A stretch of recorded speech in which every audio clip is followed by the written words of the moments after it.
Okay, good afternoon.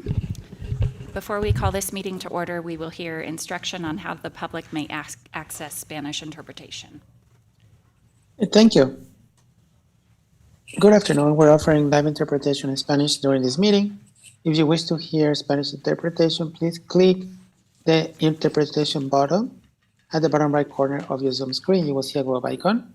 If you're joining via the Zoom smartphone app, select your language by clicking More below the three dots in the bottom right corner of the screen. Select Language Interpretation, then choose Spanish and click Done. If you wish to hear only the interpreters and not the original speakers, be sure to click Mute Original Audio. Buenas tardes. Estamos ofreciendo interpretación en vivo durante esta reunión el día de hoy. Si desea escuchar la interpretación en español, haga clic en el botón Interpretation, que significa interpretación, en la parte inferior derecha de su pantalla Zoom. Verá un icono de globo terráqueo. Si se está uniendo a través de la aplicación de Zoom para teléfono inteligente, seleccione su idioma haciendo clic en More, que significa más, o bajo los tres puntos en la esquina inferior de su pantalla. Seleccione Language Interpretation, interpretación del idioma. Después elija Spanish y haga clic en Done, que significa listo. Si desea escuchar solo a los intérpretes y no a los oradores originales, asegúrese de hacer clic en Mute Original Audio, que significa silenciar audio original. Thank you, and I pass it back to the Commission. Okay, let's call this meeting to order and start with the Pledge of Allegiance.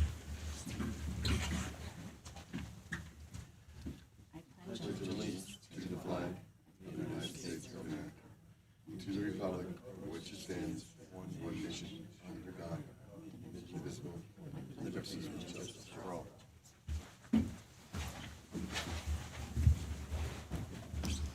Okay, we'll do roll call Okay, Chair Luxinger, here. Vice Chair Feiger, Here. Commissioner Imhoff, Here. Commissioner Williams, Here. Commissioner Gonzalez, Here. all present. Thank you. Okay, we'll move on to public communications. This is the public's opportunity to speak on any topic not listed on the agenda. Comments should be limited to 3 minutes. And is there anybody in the audience that wants to speak about an item not listed on the agenda? Nobody? Okay, how about on Zoom? We'll open up our Zoom platform for anybody who would like to provide public comment not on today's agenda. There are no hands raised, Chair. Okay, thank you. Moving on to the consent agenda, we'll start with public comment. This is public's opportunity to speak on any topic listed on the consent agenda. Comments shall be limited to 3 minutes. Are there anybody out in the audience? I don't think so. Anybody by Zoom? We'll open up our Zoom platform for anybody who wants to provide public comment on today's consent agenda. No hands raised, Chair. Okay. So is there any commissioner discussion on the consent agenda or a motion? I'll move to approve consent agenda. I'll second.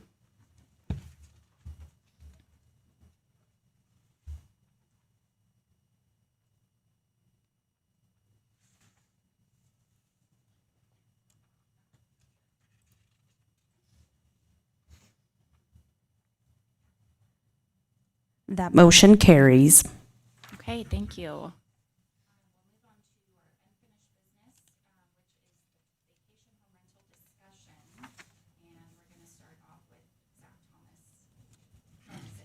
Thank you, Chair. I'm just going to give the commission a little bit of a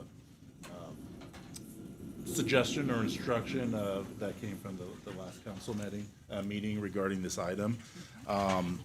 Regarding this item, the City Council has suggested that they would like recommendations regarding the required signage for VHRs. If the Planning Commission chooses, the Commission could pass a motion making recommendations to the City Council to include language in the potential VHR ordinance amendment, to have the City Council delegate to the City Manager the authority to require certain fonts, type size, and formats for the required signage as part of the VHR ordinance. That's obviously been discussed in quite a few of a number of the appeal items. So just want to provide that communication. Okay, thank you. Let's see, I actually didn't ask for a public comment on the vacation rental discussion. So if there's anyone in the public that would like to speak about the vacation home rental discussion? Anyone? No? How about by Zoom? We'll open up our Zoom platform for anyone who would like to provide public comment on item number 2. No hands raised, Chair. Okay, thank you. So we'll move on to discussion with the commissioners. Anybody have any input on the VHR discussion? So this agenda item is left over from, I mean, a lot of what we were going to provide recommendations to city council for an ordinance update, but the timing isn't right. They're already moving forward. Most of the recommendations we had were around the buffer anyway. And maybe a pathway forward for, I think almost all the issues that we've been hearing are going to be addressed by getting rid of the buffer. So it sounds like, and from council, like really we're just talking about signage at this point. Is that right? Well, I think one of the other things that we were talking about is the 3 strikes and whether it's for something major or minor. And I would also like to make a recommendation to the city that the appeals hearing should stay with us versus moving outside of the planning commission to a staff member. Because, you know, we had 2 appeals that we did approve. And I'm not quite certain if it moved to somebody else that may not have approved them. Okay. You know, it's my feeling that you know, us as community members which is why we're here, are understanding of the particular needs, and we can make judgments based upon what we think is fair and equitable, as long as it's not, you know, too far outside the law or outside the law. It could be a gray area. Yes, I have a few comments. First of all, I thought we had various different suggestions that were going to come up in front of the council that did not just involve what happened on February 10th. Just a couple of recommendations that I have because of the February 10th recommendation, or the vote that put a 900 cap and also eliminated the buffer zone. And one of the things is that, let's see here. Hang on one second.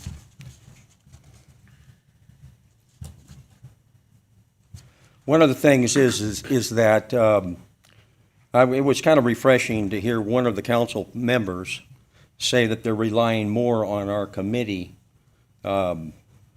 suggestions, and so therefore I think we need to give them some positive suggestions in order to move forward. And one of the things is that with a decision on the cap of short-term rentals to 900 and eliminate the buffer, I suggest the following be added to the list. Number 1, priority given to those people who have appeared before this committee only to be denied by the buffer. Following, those that have been denied for sole reason of buffer. No additional fees of any kind are implemented by the city to reapply for the permit. I think that's very important because they have spent a lot of money and they have spent a lot of their time. Lastly, one thing that's bothered me throughout the process has been prior to Measure T, permit holders have banned for life the ability to be permitted because of they advertised or rented property during the time the unconstitutional Measure T was in effect. To form a relation, let's say citizens got together and passed a proposition to close a road separating me from my workplace. Said road could only be used by the surrounding residents. Later, it was determined that the road closure was unconstitutional. Unfortunately, I had received a few citations for the use of the road and paid my fees only to find that DMV has now revoked my license for life. Forever. That's unfair. These individuals have paid their fines. While they should not be given permit priority, I feel they should be able to get back in line, and if their permits left, to the cap of 900. I believe this is only fair and compassionate under the circumstances. Thank you. Thank you, Mr. Imhoff. I agree with the ban for life situation, especially for administrative citations. If it's for, I think, noise, trash, parking, nuisances that are causing neighbors havoc, that should be categorized different than administrative citations. So I don't know if we should just verbalize that to city council, that maybe there needs to be categories versus just you get a citation and everybody gets funneled into the same category. And then I also agree with the priority to the people that have applied and been denied because of the buffer. Just with it going away, I think they should have priority. Because with the 900 cap, there's probably going to be a pretty mad rush, I think, to get, it's going to go up to that number pretty quickly. So I think if people have applied and then it was only the buffer, they should get some kind of priority. So. Can I just get clarification on what is going to happen at the next first reading? Like, are they wanting recommendations on everything else, or at this point, is it just like a matter of the signage? Because if they're already in motion with the first reading of the next ordinance, I don't know. I'd want to understand how much influence we have. Yeah, so as Commissioner Imhoff said, there has been some reference to the Planning Commission providing input on suggestions and things like that. I don't think that was necessarily a formal direction, although it's been kind of broadly stated. And regarding this particular issue, there was some suggestion made about, in particular, like this signage issue being delegated to the city manager in the context of allowing the city manager to make some kind of, continuity with regard to the signage, because right now it uses the term legible, and well, what's legible? And so that was kind of discussed of, two people can view it differently. Currently in the regulations, there is no specification for font size or anything like that, but there is a maximum size of the sign of that 1 square foot concept that we talked about last time.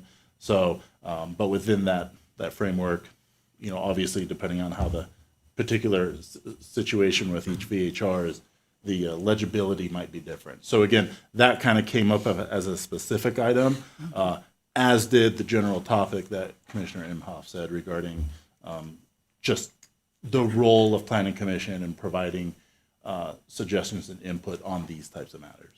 Would the delegating to the city manager about the signage be outside of the ordinance, so that wouldn't affect, that wouldn't affect the reading? Yeah, do you want to speak to that? So this recommendation, my understanding, would be included in the city attorney's staff report that will go when she presents this item. If it's not included in the draft, which it couldn't be because we haven't agreed on a recommendation yet, yes, it would have to be worked into the ordinance. So I believe since the ordinance will be attached to this item at the meeting, I think that it would probably have to be continued to later if they're going to make changes to it.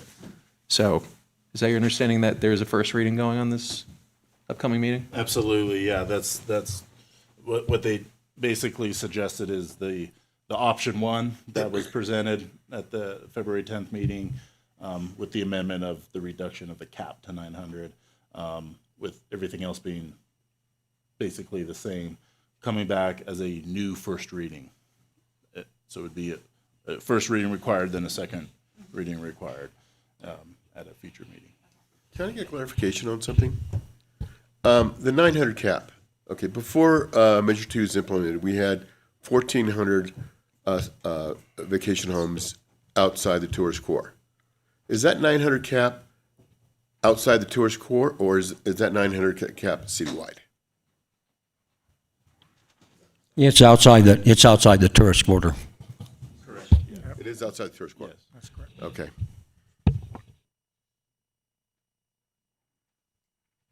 So I guess my question is that given that it's going to be a first reading, really it's just the discussion on the signage that matters for today. the feedback that council has provided is, this is the issue they're looking for recommendations on. That said, we do have this standing item on our agenda for you guys to provide recommendations. If you want to include other items, you're free to do so. So in other words, you're looking for us to say, okay, we want times, new times at 15 font size versus people having script, which is sometimes illegible. I think it would just get delegated to the city manager to create continuity, and they could decide on font sizes. So what recommendation are you looking for us? The recommendation that we would suggest would be that you would recommend that the city council include language in their ordinance delegating city council's authority to the city manager for the city manager to basically come up with the sign form and size. Can that be added to this to the agenda as part of the new ordinance at this point? Do you know when the staff reports are due for this? This is for the Tuesday meeting.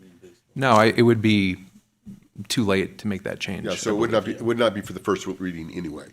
That's So- correct. It would have to continue the first reading if they do want to make changes to it. So basically, if they adopt this recommendation, it would be too late, I believe, to add that in.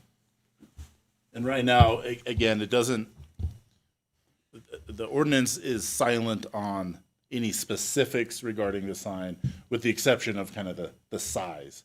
And that's specified in the inspection checklist. So, as the assistant city attorney said, there was a suggestion made at the last council meeting about this concept. So it's at the request of the city manager that this concept be presented to the planning commission, and in her report back to the city council about the broader ordinance, there would be reference to any thoughts that the commission might have regarding this matter. So if they're, the council will have to, if they want to change the signage piece, they're going to have to do an update later on or push off the first reading. So that means that we might as well suggest a few other things too, because if they're going to put the sign stuff in there, they'd have the opportunity to make some changes. So on that, for both the buffer and the lifetime ban for 3 strikes, the lifetime ban for 3 strikes is in the ordinance, right? So that would have to be an ordinance change, but the buffer, if people got, like, as Imhoff recommended, would that have to be in the ordinance that they don't have to pay fees and they can reapply for free, or is that something that could be done administratively? Like does that actually have to go to council? So the current draft that went to council on the February 10th didn't discuss that Yeah, exactly. concept Exactly. on Yeah. any level. Yeah. So basically, Is that a decision that yeah, staff I mean, could just make? Basically, it would be anticipated that under the current rule, if a new ordinance were adopted or an amended ordinance, that would just be a new process to go through. There has been no direction given by council regarding anything regarding if fees would apply to people that were buffered out or things like that. That just didn't come up as part of any adopted motion or anything like that. So basically, the current ordinance the new ordinance would apply. So maybe that would If maybe there's that any would make- uncertainty, you could make the recommendation and council could decide that at that time if it's something they want to include. We could even suggest, and hopefully there's a way without going to the ordinance to address this, you know. Yeah, it wasn't addressed because it took about 7 motions, I believe, in order to pass, the 900 plus the buffer and item number 1. And I'm just looking for the right time of when this, excuse me, when this committee can make recommendations that we have been battering back and forth on, and to make sure that at least they think about them.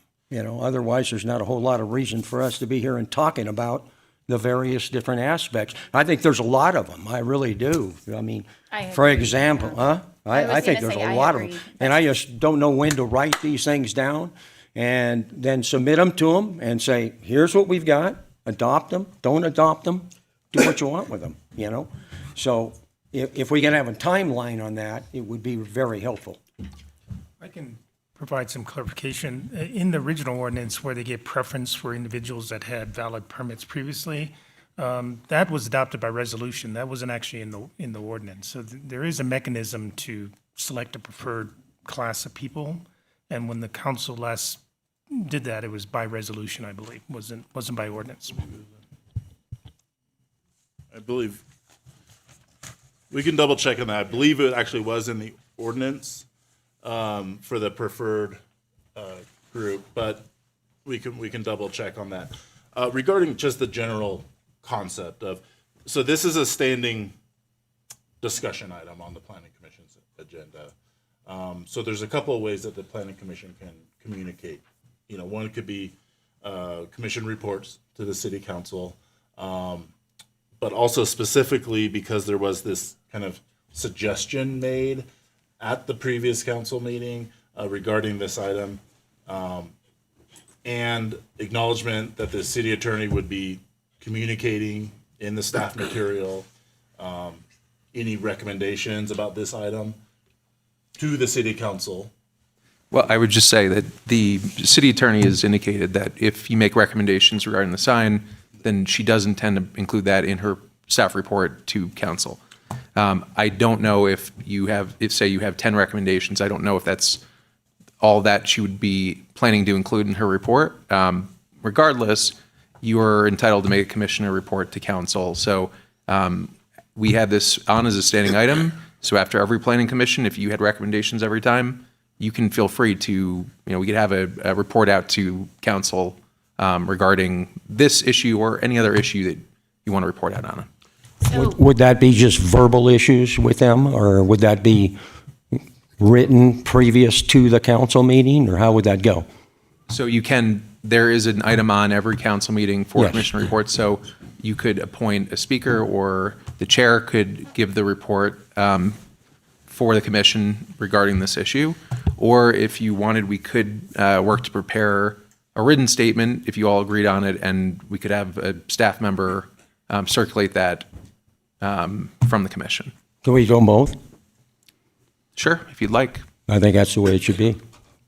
I think I just want to clarify that by making recommendations at this time, that it would not hold up the potential first and second reading of the ordinance. It's just going to be given in a staff report by the city attorney, or would it actually hold it up and push it further? Because I feel like us providing that when they've only said the signage is something that is of importance. So, let me ask you for clarification. If the city had the first reading at this next meeting, can the council go back and say, now, here's some changes we want to see. Can we have a first reading on that at the next meeting, and then you do the second reading for the one that's doing now at their next meeting in March 20th, I think you said? So the timing on that would really depend on, so there's because it's an ordinance, there's a public noticing Right. requirement. That meeting would be March 10th, the next meeting would be March 24th. 24th. I do not think that 2-week window would be an adequate amount of time. But they can make changes at any time to the ordinance if they wish, if we gave them some stuff. It doesn't have to be added. Likely if It doesn't have to be ordered. it would, my guess is likely it would have to go to the meeting in April. Okay, but they can make changes any time to the ordinance. They can let this one go through, and then they can listen to us at the 10th meeting, March 10th, to suggestions that we have, They can make future amendments, yeah. and they can make future amendments to that. I'll continue on the progress that they're doing now with this current ordinance that they requested. Sure, they can make changes to the ordinance later. They would have to be the same process of first and a second reading. I mean, I think if we're going to make recommendations, I think the timing, one of the problems that has been occurring is that we have this measure where they're going to get a new ordinance. Like each time everyone have to adjust. And I think it was in the ordinance that there was the preference for the people who had permits before to be considered with their applications first. So I think in terms of thinking of the ordinance changing like, because they can change it when they want. They still have to go through this process every time. And that does create inconsistency with people who are already holding permits too, or people who wish to hold permits. So I think if we're going to be strategic about what our recommendations are, we should do them largely now, what we can, and then hope that they get in. Otherwise, we're just going to keep doing in this cycle and everyone is delayed in that process. So I think that's based on the timing and the process, that seems about appropriate at this I time. think that we can't make any recommendations at this time without delaying the current first reading. So Right, but if we delay it later and they adopt the ordinance and they have to change the ordinance again and do the whole process. So either way, you're getting delay. It's just the question of where is your strategic delay? Well, actually, you're not getting it delayed because you're going to get rid of the buffer, which is our major issue, and they're putting their cap in there. So the major issue is the buffer, and what you're talking about, that people get preferential treatment. That was for the first 30 days. That was in the ordinance for the first 30 days back in July, I think. It does not apply to this next thing of getting rid of the buffer. No, but I'm talking about the other recommendations. Yes, but they've already agreed to remove the buffer. That's not what Right. one of our suggestions, I don't think at this point, given that that's what the ordinance already has. So I'm talking about the other recommendations, whether it's the lifetime ban, whether it's the preference for people to have no fees, which were ordinanced. And even if it was ordinanced for a certain amount of time, it was still ordinanced and they still have to go through the process of writing an ordinance. So they're not just this, so they do delay, just in different places. I think my personal opinion on this would be inclined to not make a motion to provide recommendations at this time, because I think the important items of the ordinance are being addressed and our priority is for that to go through. So they can start to operate under no buffer and the cap and things like that. And then possibly we should just bring this back in March or April and recommend at that time for future discussion. I would concur with that because of what I saw was 7 motions made and finally one passed. So there's a lot of confusion out there. So let's get it done and then maybe we can come back. And I just don't want to drop the ball on getting our items out there because I think they're important. A lot of people have had a lot of distress over this whole situation. Thank you. Well, we're not, I agree largely, but we're not going to be seeing appeals anymore after this goes through, because they are going to go to the hearings officer instead. I don't think council has an appetite to change that. I'm actually fine with it. So this might be our last chance. I think we owe it to all the people that appealed that were buffered out to communicate to city council that we would like them to be able to reapply or be prioritized in some way. I think we owe it to all those people that appealed. So I'm kind of leaning towards just giving a recommendation on the signage and defer to, give it to city manager to make a template, delegate to city manager to make a template, and then to come up with some way to let people that were, that didn't get a permit only because of the buffer issue to get in line quickly without paying. Like, Does that kind of have to simply be in as the that. ordinance? Or I don't can- know if it does. I think council can figure it out. I think we They just can give make those two direction to the city recommendations. manager instead of having that in the ordinance? Regarding the signage issue, No. regarding, The priority for applicants that got buffered out. I would suggest if you are interested in making the recommendation, make it to council and it can be decided later. I would need to do some additional research to confirm that, and sitting here today, I don't have that response for you.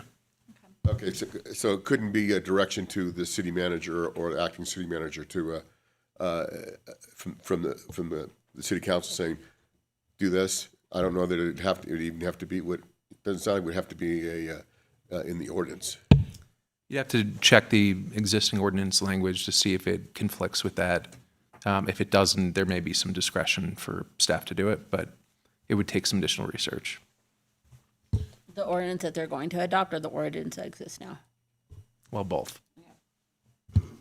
I think also to add on to what the assistant city attorney was saying, that that's something that staff can be prepared to answer to the council at that time if this issue comes up. So have an answer to say whether or not this is a required component of the ordinance, or if it's something that can just be a suggestion given to the city manager to delegate that, priority given to buffered out the previous applicants or something.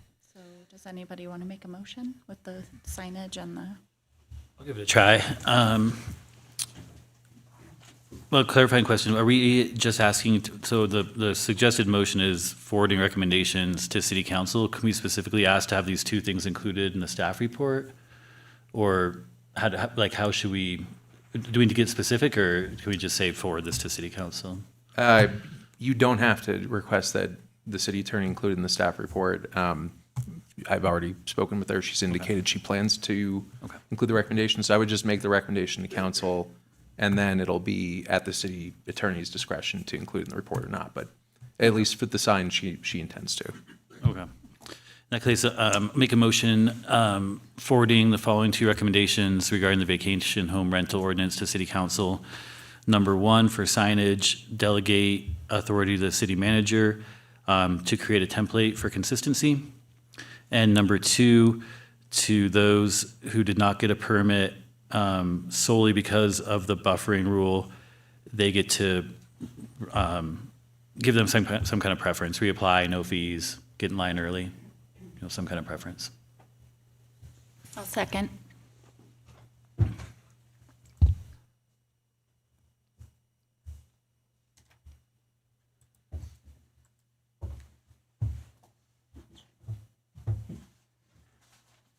That motion carries. Okay, thank you.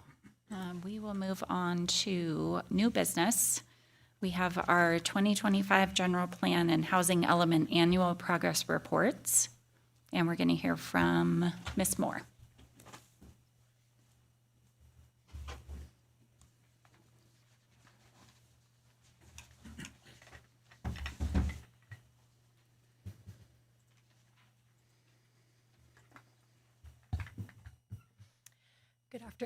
Good afternoon, Chair Luxinger and fellow commissioners. For the record, my name is Catherine Moore, and I'm an assistant planner with the City of South Lake Tahoe. Today, Crystal Plotner, the city's assistant housing planner, and I will be presenting the 2025 general plan and housing element annual progress reports. Before we get into the presentation, I would like to point out that these annual progress reports are required by California Government Code. The purpose of these reports is to provide local legislative bodies and the public with information regarding the status and implementation of the city's general plan and the city's progress towards meeting the city's regional housing needs allocation, or RHNA for short. These reports cover the previous calendar year, which is January 1st, 2025 to December 31st, 2025. And the city submits these reports to the state by April 1st of each year. The city's current general plan was adopted on May 17th, 2011, and it reflects the community's priorities and vision for the city by 2030. The city's general plan consists of 9 elements, which are listed on this slide. 6 of these 9 elements are required by the state, and they are the land use and community design, housing, transportation and circulation, recreation and open space, health and safety, and natural and cultural resources. 3 of these elements are not required by the state, and they are economic development, public, quasi-public facilities and services, and neighborhood priority lists. The general plan is commonly known as the city's constitution because it sets out the goals and policies that guide the city's decisions and actions toward an environmentally, economically, and socially sustainable future. The general plan annual progress report can be found in attachment 2, and it provides an overview of the city's efforts to implement the general plan. Today, I would like to provide highlights from 2025 for each element in the general plan. Starting with the land use and community design element, the city continued developing the Midtown Area Plan. Phase 2 of the public outreach was conducted from April to September of 2025. Through public outreach, city staff received direction and confirmation on design standards, policies, and implementation strategies. The anticipated adoption of this area plan is summer of 2026. The city initiated the Tahoe Valley Area Plan amendments to incorporate the South Y Industrial Tract area. In October of 2025, the city submitted a letter of intent to TRPA to amend the South Y Industrial Tract Community Plan as it no longer reflects the current business trends. Per TRPA's recommendation, the city will be amending the Tahoe Valley Area Plan to include the South Y Industrial Tract area. A kickoff presentation for these amendments occurred at the last city council meeting, and its anticipated adoption is fall of 2026. The city adopted Resolution 2025-084, which revised the policy for the disposition of TRPA development commodities owned by the city. This resolution maintains many of the previously approved policies, with the addition of one new project type that is now eligible for development commodities at no cost. This project type is for commercial or industrial projects that incorporate facade or landscape improvements. The amount of development commodities that is provided to this project type is tiered based on the improvement value. The city continued transferring city-owned development rights for the construction of new residential units and commercial additions. In 2025, the city transferred residential units of use at no cost to various parcels for the construction of 11 accessory dwelling units and 1 multifamily dwelling unit. The city also sold 1,745 square feet of commercial floor area for the expansion of 2 commercial businesses. The city also launched a new planning project and building permit application intake platform, which greatly improved the transparency for ongoing development within the city. Continuing on to the economic development element, in 2025, the city issued 586 new business licenses. The city also launched 2 new programs to assist local businesses. The Business Outreach Program connects business owners with city staff to explore available resources and assistance, and allows business owners to provide input for potential future city initiatives to support business needs. The new Business Permitting Concierge Program connects business and property owners with development services staff to guide and review potential parcels or projects before establishing a new business. Moving on to the transportation and circulation element, the city completed several projects in 2025, and some that I would like to highlight are the Airport Master Plan. The city advanced Phase 2 of the Airport Master Plan, which is currently under the Federal Aviation Administration review and coordination. The Pioneer Trail Highway Safety Improvement Project. This project made roadway safety improvements at the intersection of Glenwood Way and Pioneer Trail. Phase 1 of the Tahoe Valley Stormwater and Greenbelt Improvement Project. Phase 1 consisted of stormwater and water quality improvement work within the Bonanza neighborhood and a portion of the Tahoe Valley Area Plan. This area is shown with the red vertical hatch in the image on this slide. Phase 2, the area shown with the green horizontal hatch in the image, initiated in 2025 and is anticipated to be complete in 2026. And lastly, the Vision Zero Action Plan. The Vision Zero Action Plan was approved by City Council in January of 2025. This document addresses and measures the success of the city's traffic safety improvement projects and outlines future funding sources available to achieve the goal of 0 fatalities and severe injuries by the year 2035. In addition to the completed projects, the city continued developing the bicycle amenities and wayfinding signage project and the Upper Bijou Creek Watershed Restoration Project during 2025. For the public, quasi-public facilities and services element, the city completed the 3-cart waste management project during the summer of 2025. The city also began implementation of the Clean Energies projects, which will increase efficiency across numerous city facilities. For the natural and cultural resources element, the city installed 10 dual electric vehicle charging stations and leased 12 parking spaces dedicated to electric vehicle charging. The city also continued to fund microtransit throughout 2025. Continuing on to the recreation and open space element, the city completed a street-style skate park in Bijou Park during the summer of 2025. The image on this slide shows a view from this park.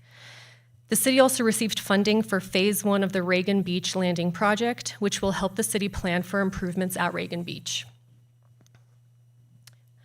Moving on to the health and safety element, the city established Citizen RIMS. This is a web-based platform that allows the public to view and filter through past service calls. The platform provides a limited amount of information for each incident and includes a feature to request extra patrol. The city continued to standardize response policies for emergencies and disasters. The police department completed a couple of training courses on incident command systems from the Federal Emergency Management Agency. South Lake Tahoe Fire Rescue began battalion-level training with all agencies in the Tahoe Basin and Carson Valley. The South Shore Fuels Division initiated fuels treatment along evacuation corridors. And city staff investigated and presented emergency winter shelter options for the City Council's review and consideration during 2025. With that, I'll hand it over to Ms. Plotner to go over the highlights from the 2025 Housing Element APR. Thank you.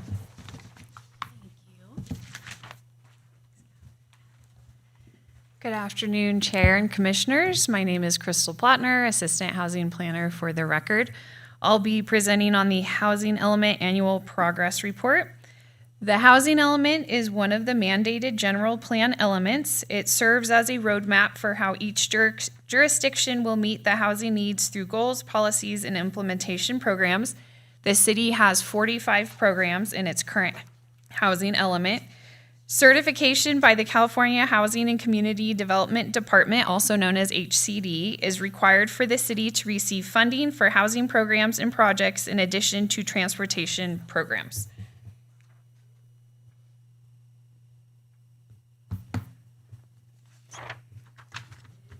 The Regional Housing Needs Assessment Allocation, also known as RHNA.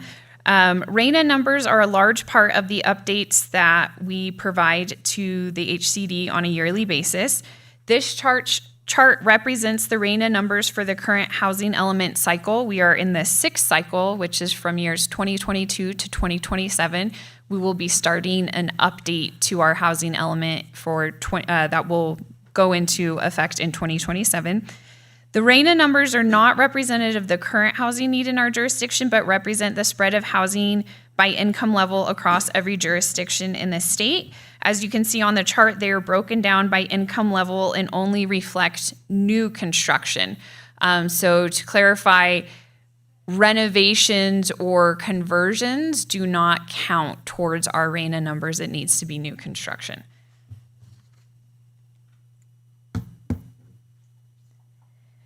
This graph shows the units that are permitted and our RHNA target numbers. So in red, you will see the RHNA numbers that are set for this housing element cycle. And in blue, you'll see the number of units permitted since the start of the cycle. And these are broken down by the different income levels. Currently, we're exceeding the RHNA allocations for the number of low-income units and also market rate units. However, we are not yet meeting the moderate income RHNA target.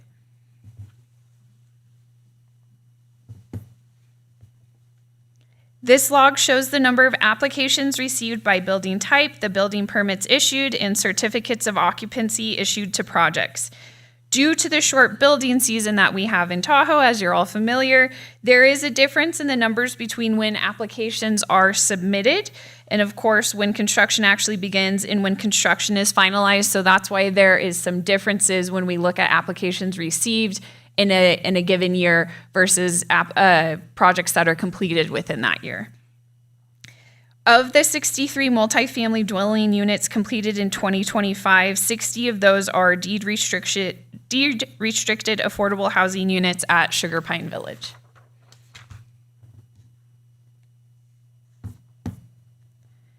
Some highlights from the housing element in 2025. The city continued the development of the pre-approved ADU plans, which will provide for designs, and those should be available this spring. Sugar Pine Village Phase 2A received certificate of occupancy for 60 affordable housing units. City Council adopted a local tenant preference policy that would apply to future affordable housing developments. The project at 3900 and 3908 Lake Tahoe Boulevard received their entitlements, and that project will include 72 affordable housing units, 1 manager's unit, and 2 live-work units. And the city continued implementing the multifamily dwelling and single-room occupancy inspection and maintenance program.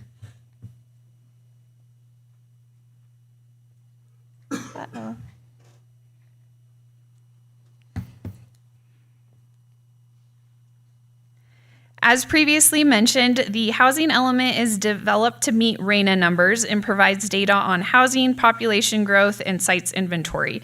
It goes through a robust community engagement process, and our housing element has 45 programs and policies integrated to implement within the 5-year cycle. The 45 programs and policies are integrated across 8 objectives, which incorporate direction on the 3 Ps of housing: production, preservation, and protection. The following slides provide updates on some of the goals in the housing element.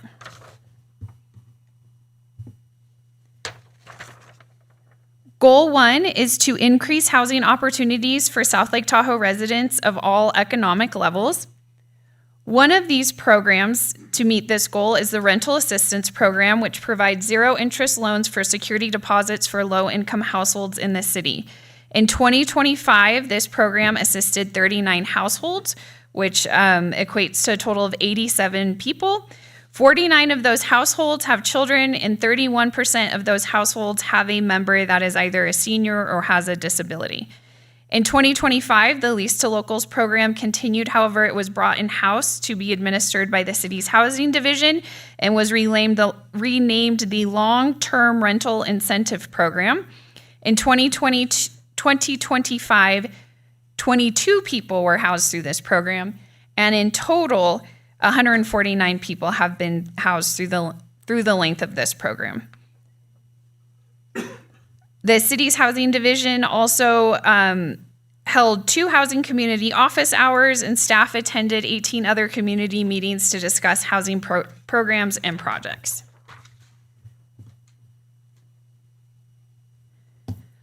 Goal 2 is to encourage construction and maintenance of affordable and workforce housing in South Lake Tahoe. In addition to the Sugar Pine Village Phase 2A that was completed and opened in 2025, the city also provided residential units of use for affordable student housing at Lake Tahoe Community College, which opened their dorms in summer of 2025 and provides 100 beds for low-income students. The city is also partnering with Novin Development for the construction of 72 affordable housing units, 1 manager's unit, and 2 live-work units at identified surplus land at 3900 Lake Tahoe Boulevard. Goal 3 is to preserve and enhance the existing housing supply. The city continues to operate the multifamily dwelling inspection program, which inspects all residential properties with 6 units or more, and all single-room occupancy properties, which are former motels used for stays over 30 days, to ensure they're compliant with building, housing, and maintenance codes. In 2025, the city conducted 193 site visits and certified 1,337 residential units in MFD properties as exceptional. The city also continues to operate the housing hotline to receive substandard housing complaints. And in 2025, the housing hotline received 935 calls regarding various housing issues and processed 38 substandard housing complaints.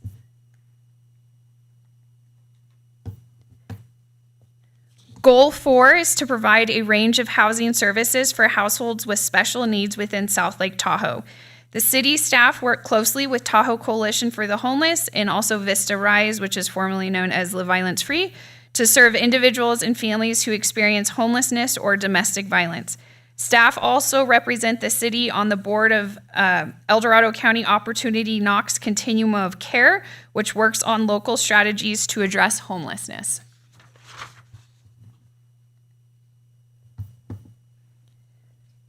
Goal 5 is to provide decent housing and quality living environments for all South Lake Tahoe residents, regardless of age, race, religion, sex, sexual orientation, marital status, ancestry, national origin, disability, or economic level. On the left, you'll see a picture of Sugar Pine Village Phase 2A that opened in the summer of 2025, serving low-income households with another 60 affordable units, and there is another 60 units that will be opening this summer of 2026 at Sugar Pine Village. Staff also provide resources on the city's housing website in regards to housing discrimination and also provides information for both tenants and landlords. Goal 7 is to provide for a variety of housing types, sizes, price ranges, and densities compatible with the existing character integrity of residential neighborhoods. In 2025, the city continued the development of the pre-approved ADU plans, which will include 4 different design types, which has come before the Planning Commission before. That'll include a studio, 1-bedroom, 2-bedroom, and ADU above a garage design. These will be free to property owners within the city and should be available this spring. And as Catherine previously mentioned, in 2025, the city provided 12 residential units of use at no cost to property owners for the development of 11 ADUs and 1 multifamily dwelling unit. That concludes our presentation. Thank you for your time, and Ms. Moore and I are available for any questions related to this report. Thank you, Ms. Plattner. Okay, before we move on to discussion and questions, I just want to open up for public comment. If we have anybody in the audience on this agenda item, and then anybody by Zoom. We'll open up our Zoom platform for anybody who would like to provide public comment on item number 3. There are no comments, Chair. Okay, thank you. Okay, we'll open it up for discussion. Any questions? I just want to commend on the housing. One of the things that caught me in the report was just the pro-housing designation from the state of California. I think I hear a lot of negative conversations about what you all have been doing for affordable housing access.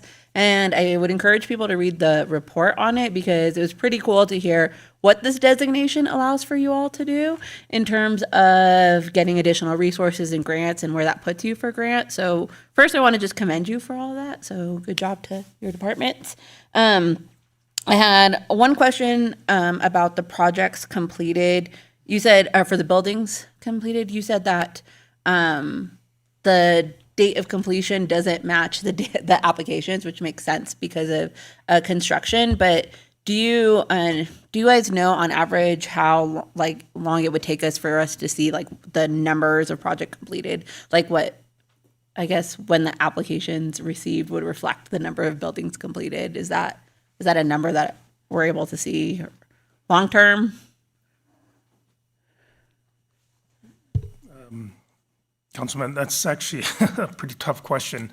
Generally, when we report out, it's at the time that we issue a certificate of occupancy, and that can happen. Generally, the permitting time can be anywhere from a month to 3 months, and then you got the construction, which could be a year and a half, and until they actually get the final inspection is when we report out. So there's a huge time lag. So it's difficult to report. What we can report is the number of applications received and when they've been approved.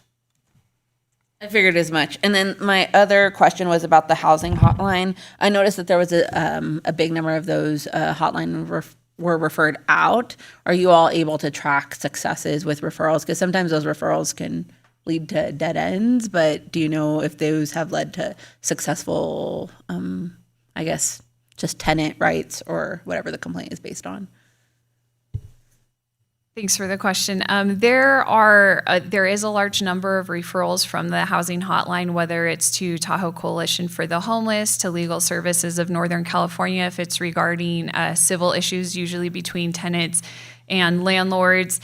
Sometimes it's referring them to other resources within town, whether it's accessing food pantries or clothing. One of the harder things to track is we don't always get follow-up calls from those individuals. And so unless there's continued conversations to some of those agencies that they were referred to, unfortunately, we don't always get confirmation unless that person follows up with us, if they obtained resources or not. What we have frequently heard is often if we don't hear back from them, they got the support or the assistance they were looking for. And it's often if they weren't successful that they will follow up again. And our program coordinator will reach out to more resources to ensure that they're able to access the support that they need. And I'll just add, that's a very, very good answer, Crystal, but I'll just add one extra thing. The one thing that we can and easily do track is when the housing complaints are related to substandard housing. In those instances, we go out, we conduct an on-site inspection, verify or confirm the substandard housing violation, and we can issue a corrective order anywhere from 24 hours if it's like an emergency situation, it's snowing like now, there's no heat, or around 120 days if it's a more minor issue, anywhere in that time frame. And with those, there's always a follow-up. Sometimes there's a need to get building permits to correct a structural issue or things like that. So in those instances, very easy to track. But as Crystal pointed out, a lot of the service calls are for outside resources. And I have one more thing to add. Sorry, Jessica Wackenhut, Lomeli Housing Manager for the record. One of the great things that City Council approved in this past year was the Pay for Success contracts with Tahoe Coalition for the Homeless, in addition to Vista Rise Collective. And the idea behind those contracts is to really think about how these local agencies are reducing the cost to the city for services. So as individuals are going through crisis moments, the city emergency personnel is not responding. They're going to these agencies. So through those contracts, we actually have numbers of how many people are referrals from the city. And so we can track that over time. So we do have it for a couple of agencies. That doesn't mean holistically from legal services in Northern California or some of these other issues that are going up that are reported back to us, as Crystal has mentioned. That's very cool. Thank you. Sorry to follow up on Ms. Wackenhut Lomeli's comments as well. I will say for the Pay for Success contracts that were in 2025, we did just wrap those up at the end of December, and I don't have all the numbers, but both of those contracts did meet all of their threshold numbers for the scope of work. So they did meet all the estimated number of referrals and services that were agreed upon in the contract. And also as a follow-up to the question, as far as the number of calls and how many of those translate into successful placements or referrals, I can say from our rental assistance program, 60% of the applicants have been for affordable housing properties, as in they're applying for the rental assistance program to move into affordable housing properties. And of those, 93% have moved into Sugar Pine Village. And so we do get numbers on those when it's a wraparound service. They're getting rental assistance. Some of these are referrals from Tahoe Coalition for the Homeless. And so at the previous city council last month, when John Stewart, which is a property manager for Sugar Pine Village, presented, I believe is about 20 families were formerly unhoused here in Tahoe and then placed in Sugar Pine Village. And so we do have solid numbers as far as people that have called the housing hotline and have accessed services through the rental assistance program, and that has translated into secured permanent housing at Sugar Pine Village. Thank you so much. Very thorough answers, and thank you both for your report. It was also, the whole thing was very thorough. Yeah, agreed. I love seeing these every year, and every year it's more and more impressive. A couple quick questions on same topics. The housing hotline. Do you track year to year how that changes? Do you have any idea? I know we get these reports every year, but I can't remember if it was how many calls there were in past years. But is it go up? Does it go down? Substandard housing. Are you seeing any trends? Any trends from the housing hotline? Yeah, I'll start out, and then I'll hand it over to Ms. Wackenhut if she has some more to add. So as we've built the housing division, it has become more sophisticated, and the program's more defined, and the staff resources more robust. And so I think what we're seeing now is a really solid tracking of the housing hotline coming in. We have a housing coordinator position that's really kind of dedicated to providing those services, and so we're seeing kind of you're right. In years past, we didn't have it was perhaps a little less formal of a program, and we were trying to kind of build it and grow it. But in terms of kind of the tracking and work, I don't know, Ms. Wackenhut, you have more to add on that, but I just wanted to provide that kind of historic context. Yeah, so I would add that in the past, the numbers were probably lower, but now as we have more staff in the housing division, we're going out and doing a lot more engagement in the community. Obviously, those numbers are going to rise, and we've been building a trust with a lot of residents in the community who do feel safe speaking with our staff members. And so they'll come in more frequently, we'll have more interactions, or they refer other people. And so I think that's a big part of it, is why we see our numbers increase. And we see it alongside of, the improvements through the MFD and the SRO programs. The conditions of housing are increasing, but we also know these issues do exist in some of the units that aren't inspected on an annual basis. And so that's why we see the numbers differ, but we have been doing a more robust effort to track these numbers over the years. That's great. I love it getting more use and more staff to deal with those calls too. And I think there could be some interesting trends that come out of that in the next few years. And then on the rental assistance and incentive programs, do you have enough people applying or too many people? As far as For the rental, the money allocation. So we received the allocation, I believe, back in 2024, and we still have ample resources to continue, for now, to continue processing these. But I would say in the last year, we've seen a significant uptick. And also, obviously, as more units open at Sugar Pine Village, there is an increase in the number of applications for the rental assistance program as well. There would be a very low, if minimal, denial rate for the rental assistance program. So the only denials really is if somebody doesn't submit enough documentation for a complete application, or they earn too much. But I think it's been very rare circumstances that somebody's ever earned too much that has actually applied for the program, because usually there is the period where they discuss the parameters of the program with the program coordinators, so they wouldn't go through the process of submitting an application if they weren't already aware that they were within that income threshold. Great, that's great, awesome. So still money in there and you can advertise away. Good, great to hear. I just wanted to say that's a great report. It's always good to see just a culmination and a recap of everything for the whole year, whether it's housing or all the other projects. So great job on that. And obviously the housing piece is something that we're all always watching. And I think it's great that you guys have added staff and programs, and I see it firsthand. And you're doing a great job. So thanks. Outstanding presentation. Thank you for your hard work. I have no further questions. Thank you. A couple of questions. How many RUUs and multiple family RUUs do we have available in the city? There are actually TAUs that will be converted. I believe right now we have about 38 remaining. Was any of that from Motel 6? No. Are we going to be able to get those?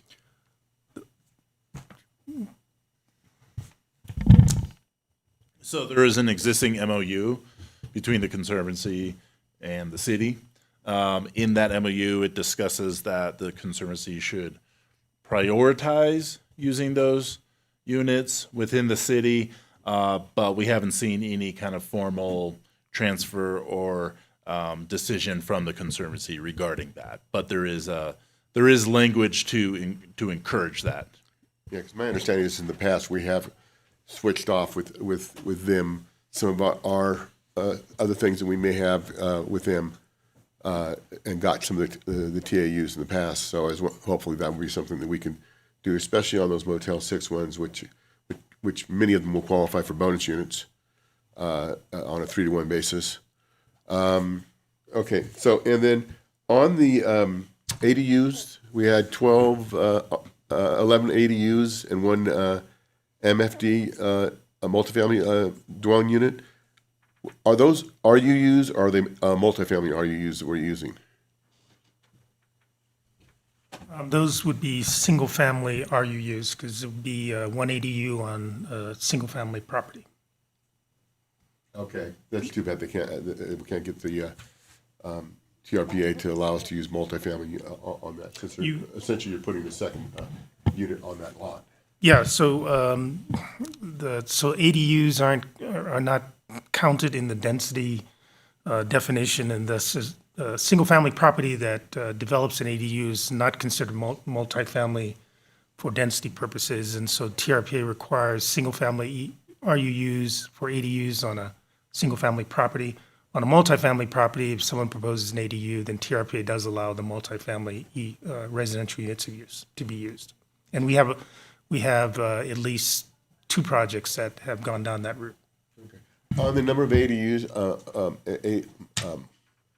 TAUs, how many are any of those bonus units? Because you said 32, I think is what you said.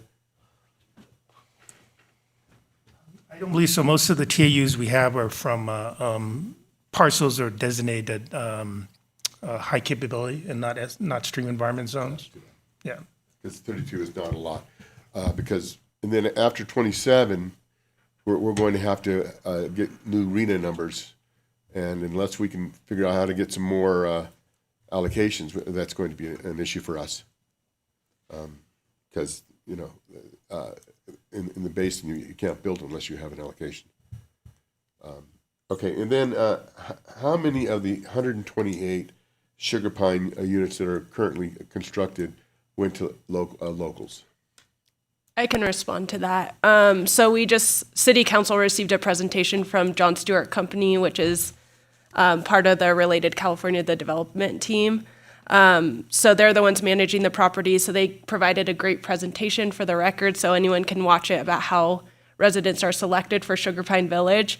For the first and second phase for the 128 units, I believe it was 83% are locals. And so the definition of local is people that have addresses within South Lake Tahoe. It's not incorporating the people who have moved back, who formerly lived here, people who do work here and potentially live in the Carson Valley somewhere, or have their family here as well.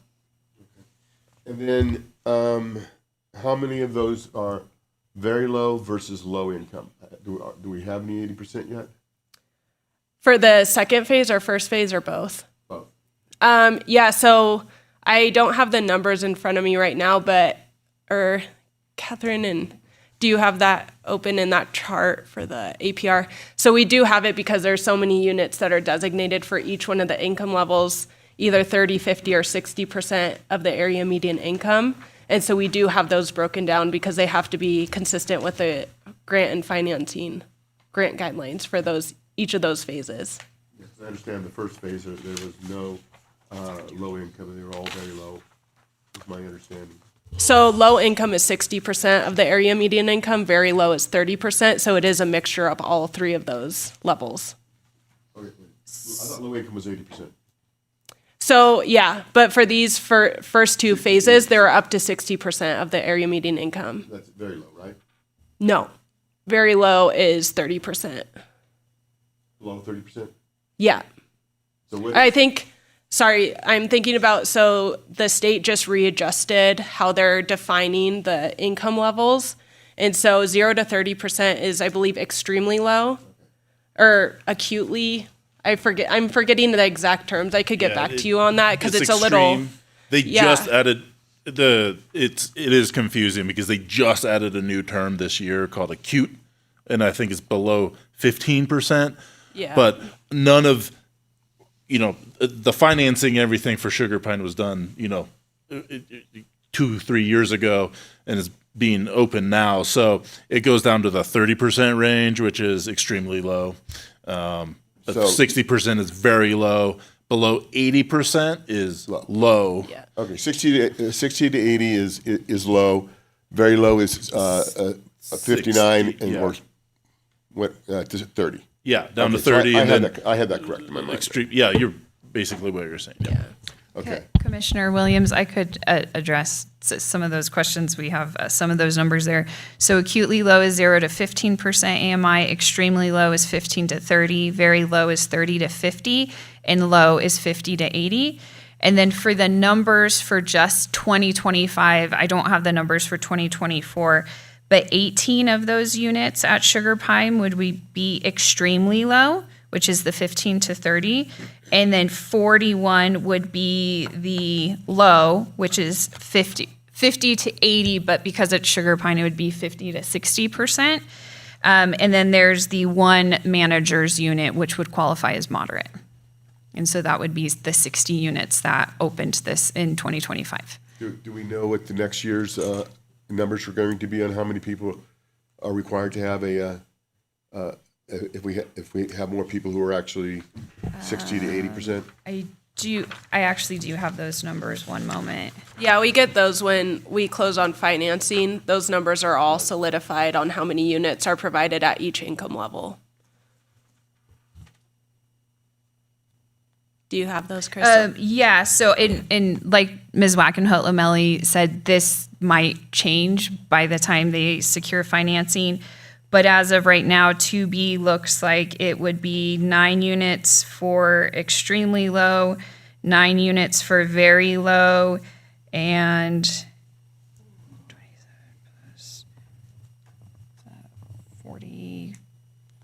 42 units at low.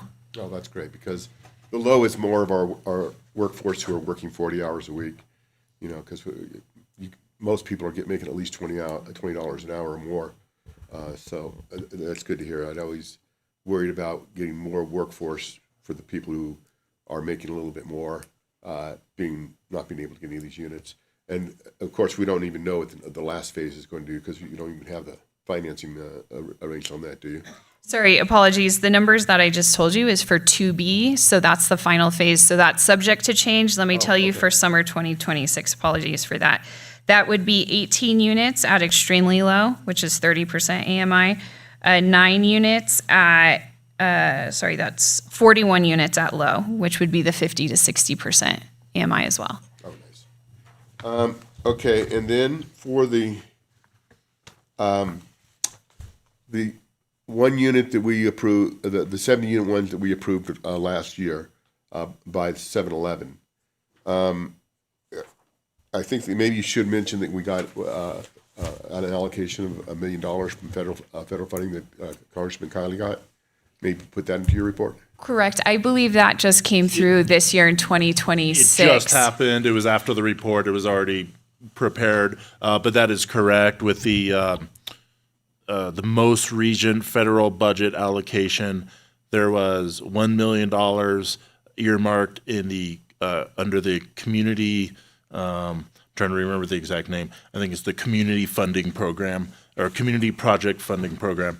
And so, yes, that money's earmarked for the housing project at 3900. Okay. And the lease to locals program, we're calling it something different, I guess. And we're ongoing with that. And there's plenty of, is that the one that you're saying there's plenty of funding for, or was that for the down payment assistance program? That was the rental assistance program. We do still have budget left for that. Ms. Wackenhut-Lamelli, would you have numbers on how much budget is left for the long-term rental incentive program? I don't have the exact number in front of me for the long-term rental incentive program. Sorry, it's a mouthful. But we do have enough because City Council directed staff that when we do start getting low on those funds for the incentives, that we would take it back to City Council. So right now we're still good because we've seen those numbers dip since the previous years. Okay, all right, because I know that they were thinking about not really doing the lease to locals program or funding on that, or at least there was some conversation at that point. Yeah, so we cut the contract with with Placemate, who is operating the lease to locals program, but now we took it in-house. And so because of the savings of money that we were formerly paying to Placemate to operate the program, that went into the fund to be able to provide the incentives since staff in the housing division are providing the services. Very expensive management cost. Do you see any landlords dropping off after the subsidy goes away? Yeah, I mean, honestly, we see a lot of people continuing in the program. I think there are some that have done it and then have chosen to use their house for different purposes. But to be honest, we see the success that we were hoping for in terms of kind of the change in behavior and realizing that their tenants are good. I think there's also been times when maybe the landlord wanted to continue, but the tenant moved out. So I would say that we've seen every kind of scenario play out, but we have seen the kind of the long-term success, and they stay in the unit too. So it varies, but yeah, we do see the long-term success. Okay, well, thank you. That's all the questions I have. Looks like we need to make a motion. I'll make a motion. Make a motion to forwarding the recommendation excuse me, I'm sorry, I'm on the wrong one. I'll make a motion to pass a resolution recommending the City Council receive and file the 2025 General Plan and Housing Element Annual Progress Reports. I'll second.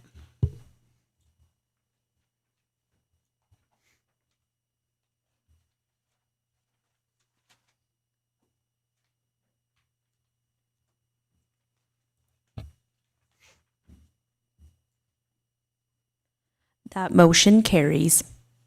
Okay, thank you.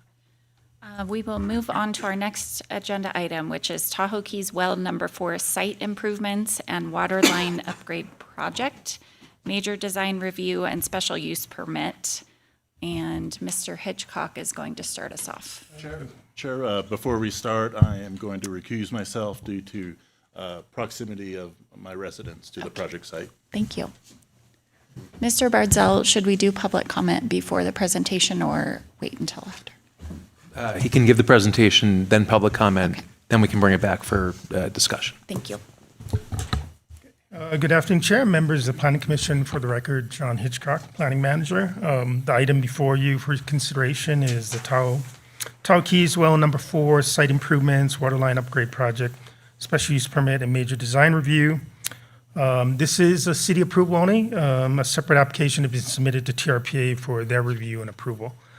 The project is located at 440 LOI. The project will install 6,520 square linear feet of 12-inch water line, replacing the existing water line located in the city right-of-way of LOI, White Sands Drive, Tahoe Keys Boulevard, and Venice Drive from the intersection of Venice Drive and Tahoe Keys eastwards towards Christie Drive.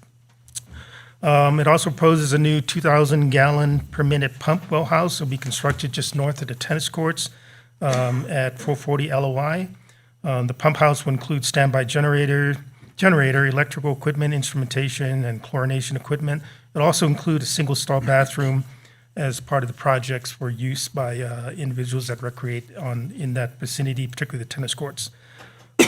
There is a demonstrated need for the project to improve waterline distribution and provide reliable water flow for protection services, fire protection services, which has been infected by contamination, in particular PCE, tetrachloroethene, and uranium contamination of the existing Tahoe Keys water company well sites.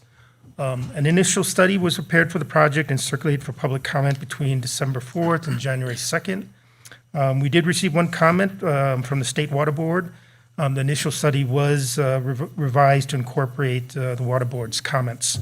The IS concluded that the project would not have a significant effect on the environment with implementation of proposed mitigation measures. The initial study itself includes mitigation measures for resource areas for air quality, wildlife, geology, cultural, and tribal consultation. In the initial study itself, the final initial study, and mitigate neck deck, there is a mitigation and monitoring reporting program, which is included as Appendix F of the document. Pursuant to CEQA guidelines and AB 52, the city initiated consultation with the California Native American tribes. This was done prior to actually starting the circulation of the initial site itself. Consultation letter was sent on October 30th of last year to the Ione Band of Miwok Indians, United Auburn Indian Community, the Shingle Springs Band of Miwok Indians, and also the Washoe Tribe of California, Nevada. We did not receive any requests for consultation. A public notice was also sent to all affected property owners within 200 feet of the project site on February 6th, providing notice of this, of the project as well as this public hearing. You should have received a number of public comments that were submitted on this project. They were forwarded to the planning commissioners for your review and consideration. All the comments received primarily oppose the location of the staging area, not necessarily the project itself, but the location of the staging area, which is located at Texas Avenue, which is in the Tahoe Island neighborhood. I did provide you with a location map to kind of give you context of the project site and the potential staging area on Texas Avenue. The staging area is owned by the Tahoe Keys Property Owners Association and previously housed a watering filtering plant. Because of the comments, city staff did discuss potential alternative staging sites with the applicant within the Tahoe Keys areas, but as of now, we have not found a suitable location. The LOI site will be used to stage the well pump house project, and most of the developed areas within the Tahoe Keys are currently dedicated to open space and recreational spaces, and also using existing developed parking lots will reduce available parking within the neighborhood. We do have representatives of the project and home association here and available to speak directly to this issue. And I believe you should have to receive a comment letter from Ms. Lukens responding to some of the comments received from the public. I would like to say it is within the Planning Commission's purview whether you desire to require any additional conditions or mitigation measures if it's deemed necessary to approve the special use permit and major design review. That can include limiting operating hours of access to the proposed staging site, which is located in a residential neighborhood. With that concludes my presentation, and I can answer any questions. Thank you. Thank you, Mr. Hitchcock. Okay, before we go on to a discussion, we'll open it up for public comment on this agenda item. Go ahead and come up and just tell us who you are, and you'll get 3 minutes. Good evening, commissioners, staff, public. My name is Dave Peterson. I'm the president of the Tahoe Keys Property Owners Association. And just want to give you a little background. We're a little odd that we run our own water company, drinking water company. We serve our 1,528 members, but we also serve the commercial center at Venice and Keys Boulevard. There includes a dental office and a dental surgery center. We serve the marina, another commercial customer, and then we actually serve all of the outhouses out on Pope Beach as well. So we're back in. We have 3 wells, 3 operating wells right now, and back in the late 1990s, well number 2, our largest well, was impacted by PCE contamination, and it took that well from 2,200 gallons per minute down to 550, really shorted our capacity. Then in 2020, uranium was discovered in wells 2 and 3, and it took well 2 further down to 400 gallons a minute, and it took well 3 from 2,000 down to 800.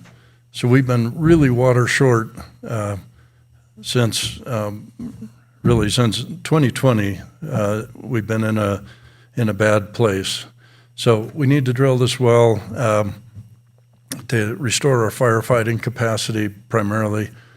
We've been able to adjust our outdoor watering demands to be able to manage our peak hour demands. But it's that fire flow we're not prepared for without this new well, so it's vital. The project is going to be inconvenient for pretty much everybody in the Keys. We're going to be tearing up Alloway Boulevard, Keys Boulevard, and it's going to be very inconvenient. The laydown area out at the end of the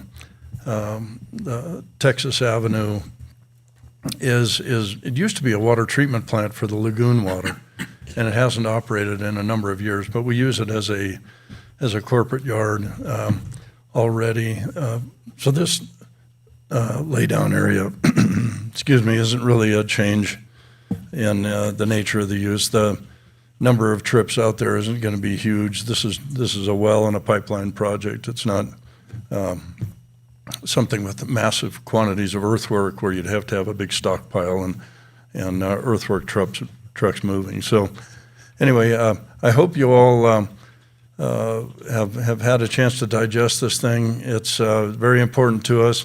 If you do have questions, we have staff here. Jennifer Lukens runs our drinking water division, and Hallie Kirkenberg is our general manager. So they're here to answer any questions you have. So thank you very much. Thank you, Mr. Peterson. Any other public comment? Ms. Lukens? She would be she would be public. She's the person who's applying for the thing, so she wouldn't be public. Okay. Mr. Bardzell? Yeah, so the applicant is entitled to additional time. Okay. So since we did start public comment, I would just say, let's roll that back and consider this to be part of the staff presentation part, since Okay. it's the applicant, and then we can move in and ask for public comment again. Okay. Sorry, thank you. Jennifer Lukens, Tahoe Keys Water Company manager.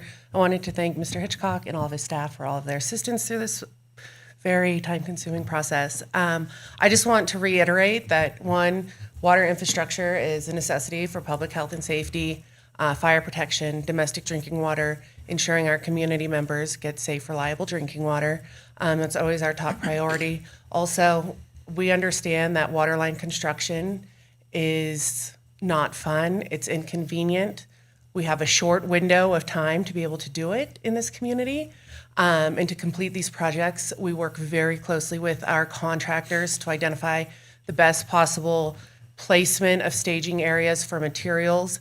And in this case, this is a potential staging site. If we could find a closer one, we will work with contractors once they are selected to do so. And we always adhere to the city regulations and ordinances for construction times. And we've gone so far as we have vehicles with GPS on them, so we know exactly what time these vehicles are on the road, the speed limits that they're going. The contractors that we work with are very serious about ensuring public safety. And I just wanted to let you know that if you have any questions, please feel free to ask. Thank you. Thank you. Okay, do we have any other public comment from the audience? Nope. Anybody by Zoom? We'll open up our Zoom platform for anybody who would like to provide public comment for item number 4. No raised hands, Chair. Okay, thank you. So we'll go ahead and open it up for discussion.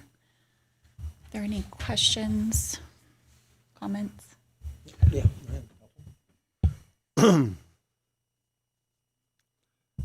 What's the estimated duration of the project? And when would it start if, The project description has a start date of this year running through, I think, late 2027, I believe. So about a year and a half. And then the capital cost of the project? Do you have any idea? $12 million. 12 million?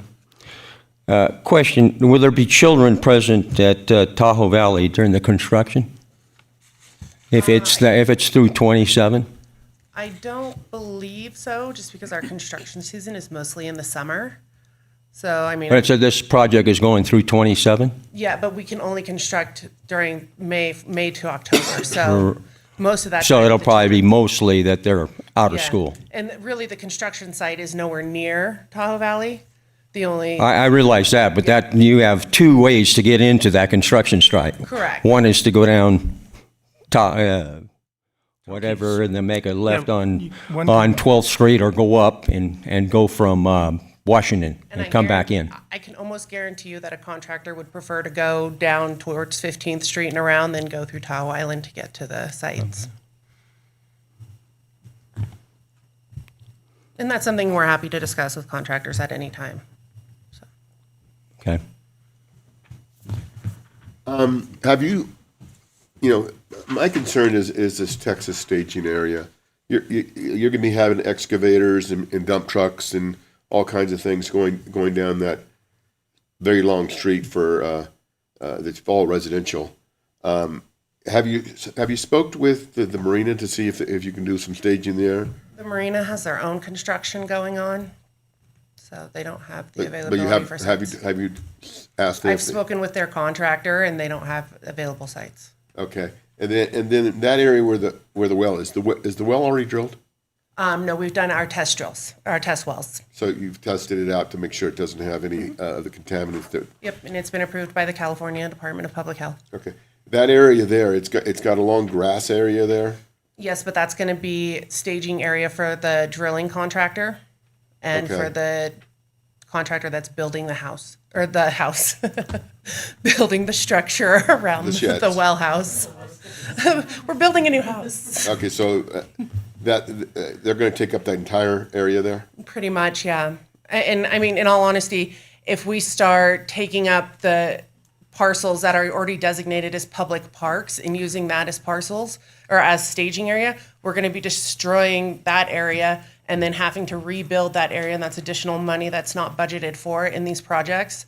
Also, we have to look at, you know, the potential sensitivity to the environmental areas, and then CEQA for those areas where this is already a known corporation yard, where, you know, the water company office is located, it's gated, it's fenced, it's not open to the general public. I mean, it opens up a whole nother safety issue if we start using public parks as construction safe storage area. Yeah, I'm not real comfortable with where your staging area is, only because you got to drive through a whole residential area to get to your staging area. I had the same problem all of last year. When you did your, you had something done right there on Tahoe Keys Boulevard, right there where the shopping center is, a few years ago.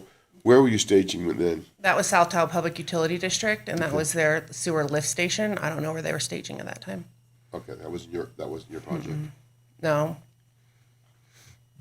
Does Tahoe Keys have property, is there a staging or maintenance yard or something over off, I think it's Dover? Is that the first one right before the marina? We don't own that anymore. The Conservancy took it or bought it. Yeah, that's correct. That's, has been returned to the Conservancy, and that's all stream environment zone, which is designated to be restored. And so we wouldn't want to create any more disturbance in that area. We are quite limited, but if anyone had witnessed last year's James Avenue and Patricia Lane projects, those are, you know, very, very residential areas as well. My other company did 6,000 feet of water main through there. We managed it quite easily. Had, you know, any complaints we had, we dealt with immediately. Contractors notified homeowners, spoke with homeowners. We were out in the community every day. We have a PR team with Tahoe Keys. Fortunately, we have an entire board, and we have several community committees that are all volunteer, that are all homeowner based, that do outreach to the community within Tahoe Keys. So we have that support within Tahoe Keys, which is even better than what I had at Lukens. So, I mean, waterline projects are ugly, but they're temporary. Where was Lukens doing their staging at? We did our staging at the end of Hazel. Is there any way that the Keys can use that staging site? It's probably like less than a quarter of a mile away from it. So it's potato staging. Yeah, you're still driving through the exact same amount of residential neighborhoods. One's just Lukens' residential neighborhood. The other one is Tahoe Keys' residential neighborhood. Right. So it's the same.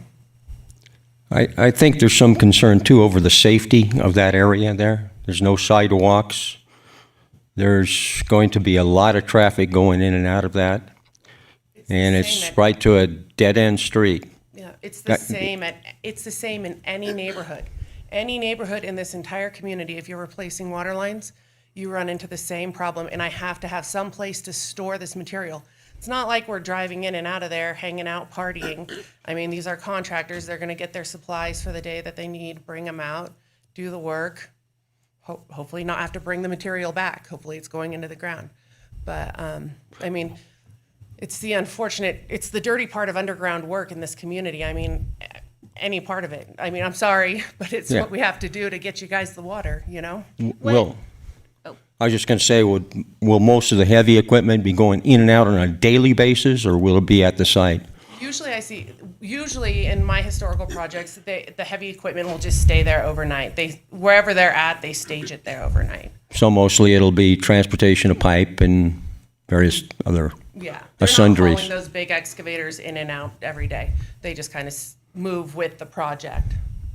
Thank you. That was going to be my question, is just when Mr. Peterson said the impact isn't going to be huge, but what would it look like on a daily basis for the residents? On a daily basis, it would look like a truck or two coming in and getting materials to come out for the day. Maybe that would be larger trucks, maybe some smaller trucks coming in and out to get smaller parts throughout the day.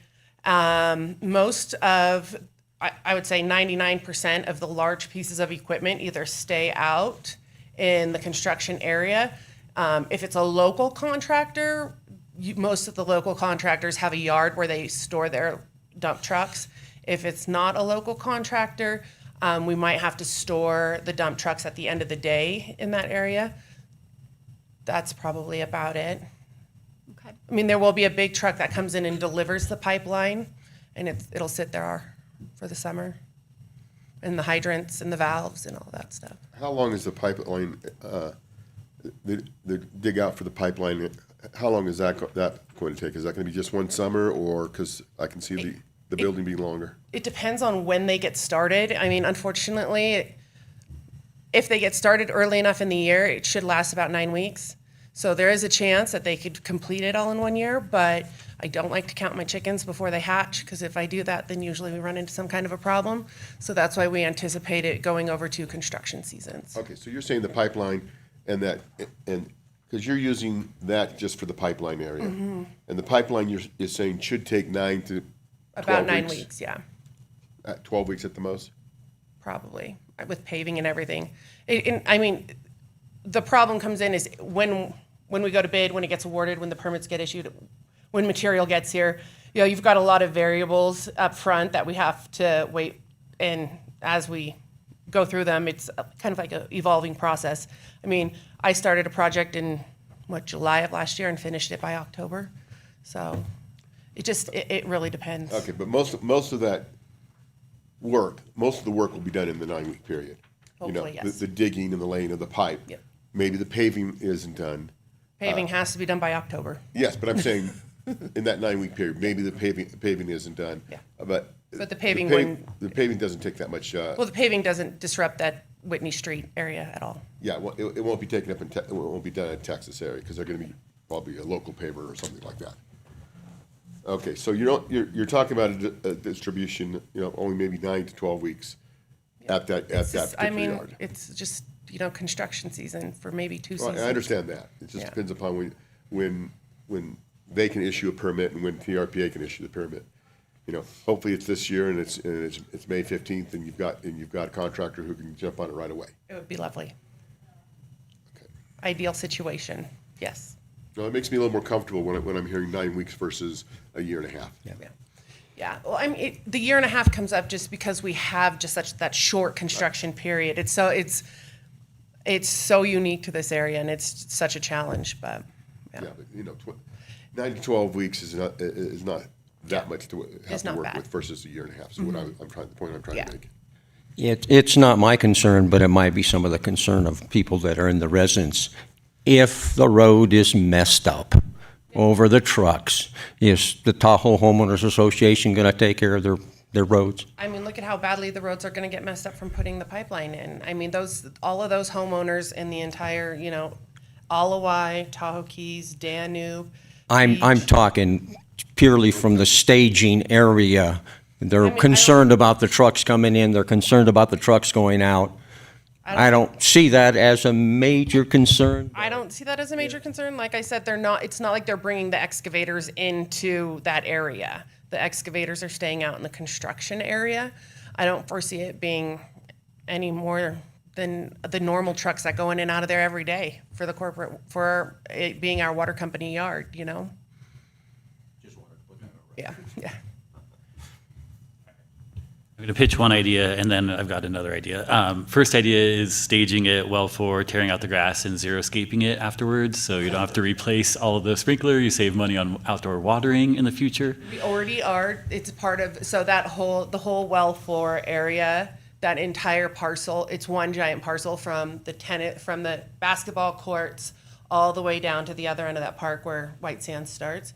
So that is all one giant parcel as part of this project. We are working with TRPA. Is Resource Conservation District a part of that project? Green Infrastructure Project, California Resource Conservation District. It's a multi-agency project that they are turning it into a whole greenscape area. And the city is involved with the stormwater portion of it in order to mitigate stormwater. There's a whole big redevelopment being done on that parcel as part of this project.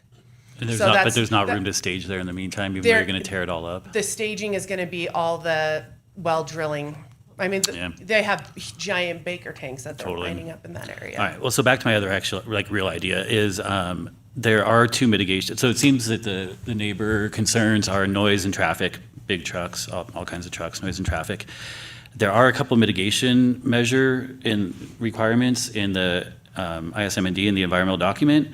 Those are hard to, one of them is limiting vehicle speeds, and one of them is, and it doesn't say what to limit vehicle speeds to, but the other one is limiting idle time to 5 minutes. So those are two things that have to be done as part of this project anyway. It's hard to enforce that kind of stuff. So what if those went into the city's permit and we actually put a speed limit 15 miles an hour on those trucks? And so put idling and the speed limit in the city's permit. That way the city can more easily follow up on neighbor complaints if there are any, as opposed to a neighbor having to sue over the environmental document to make sure the mitigation measure is enforced. Well, that's within the purview of the plan commissions to make that part of the motion to amend the permit conditions to add that particular requirement. So we could make a motion saying to put in those two permit requirements? I mean, but in theory, you said that the last big construction project, you all were handling complaints pretty quickly. I don't know that, I hear your concern, but it sounds like you all are pretty effective in complaint handling and have a PR department now and have a bigger, so I want to give credit where credit is due without having to I hear amend the that. permit. I'm not personally concerned, but I also don't live there, and we got a lot of letters, so I'm just trying to think of a creative, low impact, no cost way to at least try to address some of these concerns. Well, I think one of the things Mr. Hitchcock said, you said that they're going to be operating within the normal operating hours, right? So maybe it's helpful for the people who had those issues to hear about what those are and know that they're already kind of in place rather than assuming the worst. Because I think that from what I read from most of the public comments, I mean, it's generally what people have complaints about. Construction is loud. Construction is disruptive. This is underground. You have to tear up, you have to do it. And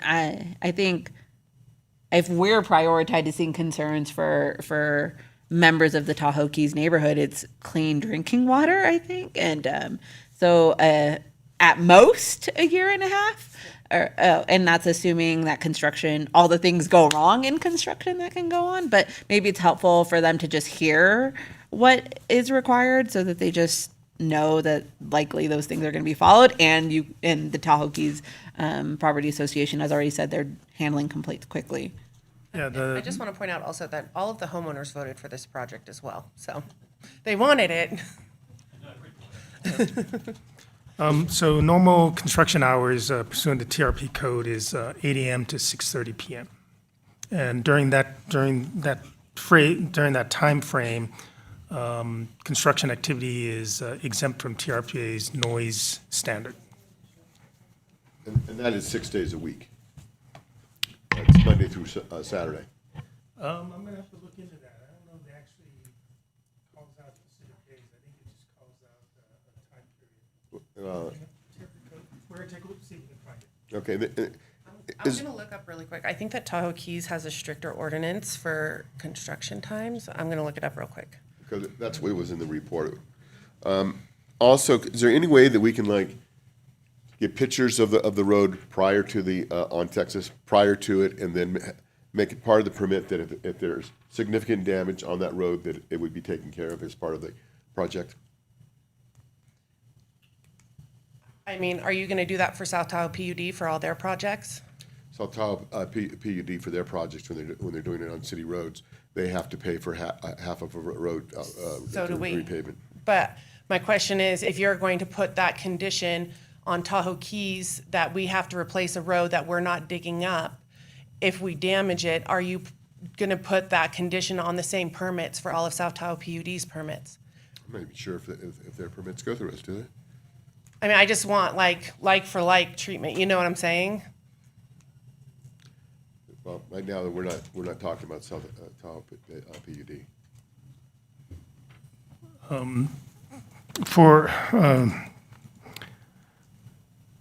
I'm not aware of that condition ever being applied on other projects, and I would have to defer to legal if that's something that's even feasible to do.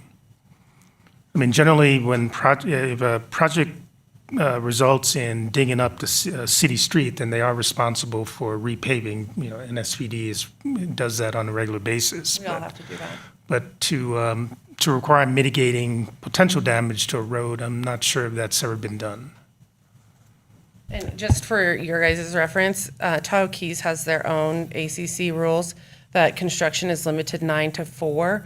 Let's see, all construction is limited from the hours from 7:30 to 5, so we'd have to do 8 to 5, Monday through Friday, and 9 to 4 on Saturday and Sunday, but our contractors won't work on Saturday and Sunday. I've never heard of that condition being applied to any project that has come through in my time here. That said, you can condition the permit as you see fit, or deny the permit if it's not, acceptable. So it's something we could certainly look into. Like I said, I've never seen it before, but. Well, because it was certainly one of the things that the residents were concerned that the road is not in the best condition. I don't know, I haven't been out there, and that they're afraid that it'll break the road up even more with the heavy equipment. I think that, it seems like that's wear and tear. If a road is already damaged and then. Well, generally, those roads don't get any heavy construction equipment going down it. But it is already a maintenance yard at the end of the street, so there is some, Tahoe Keys does own that area down there. They do It'd also have be trucks difficult going in and out. to prove who caused the damage. You're not monitoring every car that's going down or every truck that's going down. It might be difficult to enforce that condition.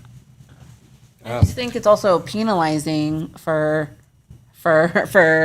just a project that happens to be a heavy project because you have to dig up road to fix pipeline. And so I think if it was something else that was construction, would you be adding the same conditions to it? I'm talking about the Texas road. We're not talking about the road where the pipeline is Sure, but I'm going just in. saying the project as a whole is But we're not- I'm not one talking- that requires a lot of maintenance. It requires a heavy. So my question to you is, would this be a condition that you'd want to put across all projects that at the end of the day have these big components at the end of it that require heavy equipment, that require heavy trucks? It just seems like we're penalizing the project to put that condition. Actually, I probably would be in favor of any heavy truck construction damaging roads at all, having to do some repair. I would be in favor of that.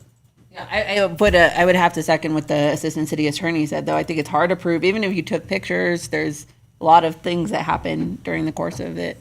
Snowplows, like the impact of snowplows having weakening our roads. Like, how can you prove causation? I think it's just a slippery slope. I believe that I know the area very well, and the roads are horrible right now already. So any other problems within, they're not in really good shape. But I understand the concerns of the residents there because we've got a dead end, so on and so forth.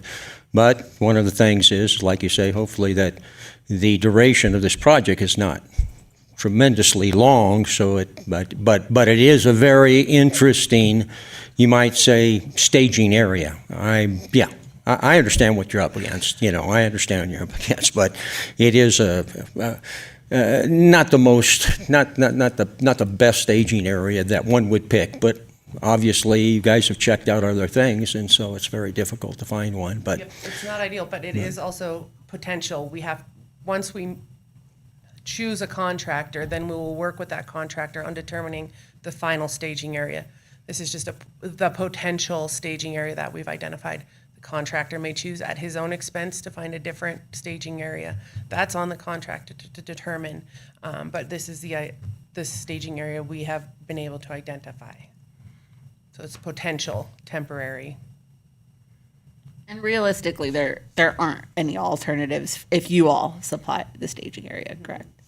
I mean, unless you want to use my backyard or something, like that's like, but it's like all that's left, Thank you. I also did note that only of all those whatever, 8, 10 letters we got, only one person even had a suggestion of somewhere else to stage it, and it was just outside of the Keys. So like make it somebody else's problem, which didn't really seem fair to me either. So I think I totally understand the situation you're in. Yeah.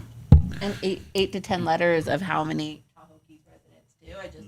We got a lot of letters relative to the public comment, but also not relative to the neighborhood, and I want to acknowledge that component. And no complaints from anyone on Capri Drive where the well is actually being drilled in their backyard. So. Right. I feel like I definitely understand their concern with the trucks going up and down the road, and it's hard when you're that person living on the street just thinking about what the next year and a half potentially could look like. But at the same time, Mr. Peterson and your comments about, this project has to be done. It's health and safety. It's well overdue. And it's going to be inconvenient for a lot of people. So to shift the whole project just to appease a street that is unhappy with trucks going back and forth, I think that would be hard for me to, put a stop to everything just because of that. Although I do understand their position.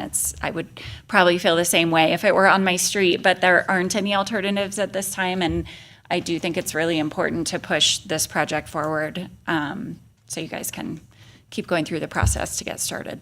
Thank you so much. So it sounds like you have a motion that you need to make for, to add that condition on. Only if others are interested. That was just an idea I had, so. Well, that's how we find out. You make the motion, we find out if there's. Or I could just talk. Is anybody else interested in that? What's that, what was that again? In adding permit conditions that are basically the same as what's required for mitigation, which is no idling time less than 5 minutes, and limiting vehicle speeds. And we could choose a speed like 20 miles an hour, just make it a little bit slower than the speed limit. So those were the two things I was thinking of that are already required of the project, but by putting it in the permit, it makes it like front and center and kind of visible. The city can enforce it. And the city could enforce it, which I don't think is going to be needed, but that's just if others are interested. Otherwise, I'm totally fine with just Well, that's approving why the you make a thing. motion, so. and you find out if someone wanted to make a second, then we vote on it. Could there be some kind of a formal complaint department on this thing? for Well, the city already has a residents or what? process for it, As as does TKPOA. There's already processes in place for I- complaints. So I'm also fine with just approving this. I was going to say, were speed and idling concerns in any of the letters? I think maybe speed or just the, Noise and traffic. Mm-hmm. So those are just, we could come up with other things, but those are two things that are already existing requirements, so it's like not adding anything new. I right? think one of the biggest complaints of the people that live in that particular area was the advanced knowledge of what they got that was coming down the pike, that they were gonna use a staging area right in front of their homes. So that was the big, But it is bone a of maintenance contention. yard. It is the Tahoe Keys maintenance yard, so it isn't too shocking yeah, that but they're going to be yeah. utilizing it for. I get it, but normally as a maintenance yard, it would be less used than it potentially could be. Right, but it's going And, to be short term. I understand, and I think that's a good thing. Yeah. Okay, so I want to make a motion. All right. That we have a speed limit attached to the permit, a speed limit no more than 15 miles an hour and 5-minute idling. Great, I'll second that. Actually, I think we have to do Yeah. more of a Can permit. you add in the rest of the Whatever. suggested resolution on the? Question on that? Is that 15 miles an hour just on Whitney Drive, or is that throughout the entire travel train it's of on where we Texas- need to go to. I'll admit it, Texas Drive. Texas. So we don't care about in front of Tahoe Island anymore, in front of the school? I'm just trying to get Well, clarification of how far we have to drive 15 miles an hour for. The school was that it's such a mess during school. Yeah. On Well, that one lane. that I'm just it's trying to impossible clarify to the get out exact of there. distance for the 15 mile per hour requirement. I mean, technically, in the environmental document, it's for the whole project. Okay, so for the whole project area, 15 But miles we per could, hour. we could make it, I mean, we could make it whatever we want in the permit condition, I guess. But technically, I'll leave that up to you if you want to just make it down Texas and, Well, basically too, it starts really from Royal, in, and then left. Back Whitney there. and Texas. so Yeah. Royal, Whitney, and Well, Texas. Royal isn't Royal the one that goes off of There's Tahoe a- Island? There's a few that can Yeah. get back there. Yeah, I know, you can get back so. there in two or three of them, yeah. So I make the motion. With a lot of specificity there. Yeah, no, I know. I'm just gonna, yeah. I will make a motion to pass a resolution finding there's no substantial evidence that the proposed project will have an effect on the environment, adopt the Tahoe Keys Well Number 4 site improvements and water line upgrade project final initial study mitigated negative declaration, make all other findings set forth in the resolution, approve the major design review, and approve special use permit at number SUP 25-002 with the addition of limiting vehicle speeds to 20 miles an hour in the project area and idle time to 5 minutes or less. I'll second.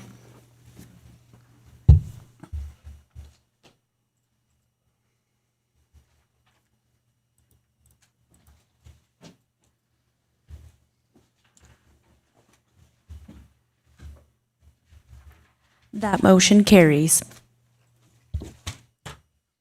Chair, I would suggest we take a 5-minute break to get Zach back and. Okay, sounds good. We'll take a 5-minute break and be back for our next item.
Okay, we're going to get started with our next agenda item, which is consideration of a special use permit for South Tahoe Association of Realtors, 2307 James Avenue. And I'm going to recuse myself due to a professional affiliation with Star. So I'm going to have you take over. Thank you.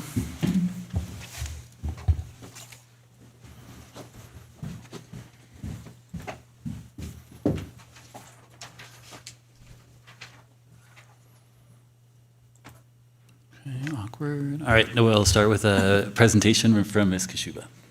Good evening. Thank you. I'm Anna Kashuba. I'm a senior planner for the City of South Lake Tahoe. I'm here today asking for your consideration of a special use permit for a facility located at 2307 James Avenue. Granting of this special use permit would allow a local public assembly facility at this site. Here we see the parcel outlined in red. The blue outline identifies the neighborhood professional district of the Tahoe Valley Area Plan. That is the subject parcel today. The project area is just under an acre, and it is currently developed as a membership organization. It's owned and operated by the applicant, the South Tahoe Association of Realtors. The structure was most recently renovated and added onto in 2015.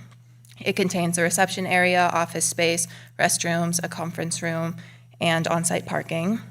The conference space is about 40% of the floor area of the structure, and that is a space that the applicant is proposing to rent under the proposed use.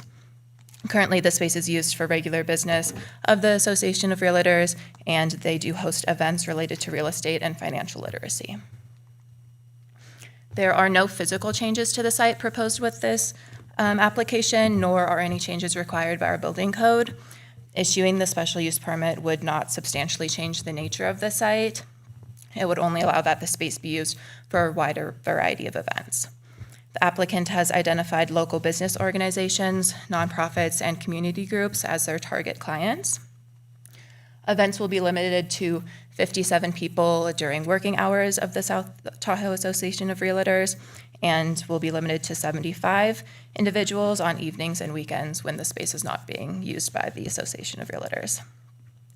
This proposed capacity is compatible with the number of parking spaces that exist on site, as city code requires one parking space per for every 3 seats. And the management plan submitted by the South Tahoe Association of Realtors also notes that they will not be renting past 10 p.m. That's when all events will conclude by. To grant a special use permit, the Planning Commission must make the following findings. Staff has provided rationale in the staff report, and I'll go through them briefly here. First is that the use is necessary or desirable on the parcel. Staff believes that the use is desirable. It's consistent with the goals and policies of the general plan and the area plan. Additionally, the site requires no physical changes. It's ADA compliant as of 2015, and no additional disturbance would be required. Staff feel that the use would not be injurious to the neighborhood, as again, the nature of the site doesn't substantially change. The management plan includes operating measures to avoid negative impacts, such as the limited capacity and limited hours of operation. Just for reference, the maximum capacity of that structure or of the meeting space is 93 people. And again, they're proposing to limit it to between 57 and 75 individuals. Finding 3 is that the project is consistent with the intent of City Code Chapter 6.55, in that the findings can be made and that the use is compatible with the surrounding uses. Staff does believe this to be the case. And lastly, the local public assembly facilities are allowed in this area with the granting of a special use permit. We believe the project has been thoroughly reviewed for possible negative impacts, and it includes appropriate mitigation to address those.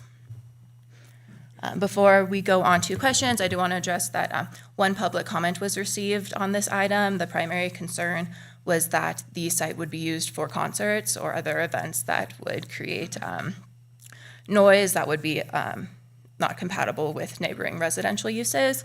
Concerts do not fall under this use category. They would not be allowed on the site. Those fall under like an amusement and recreation use.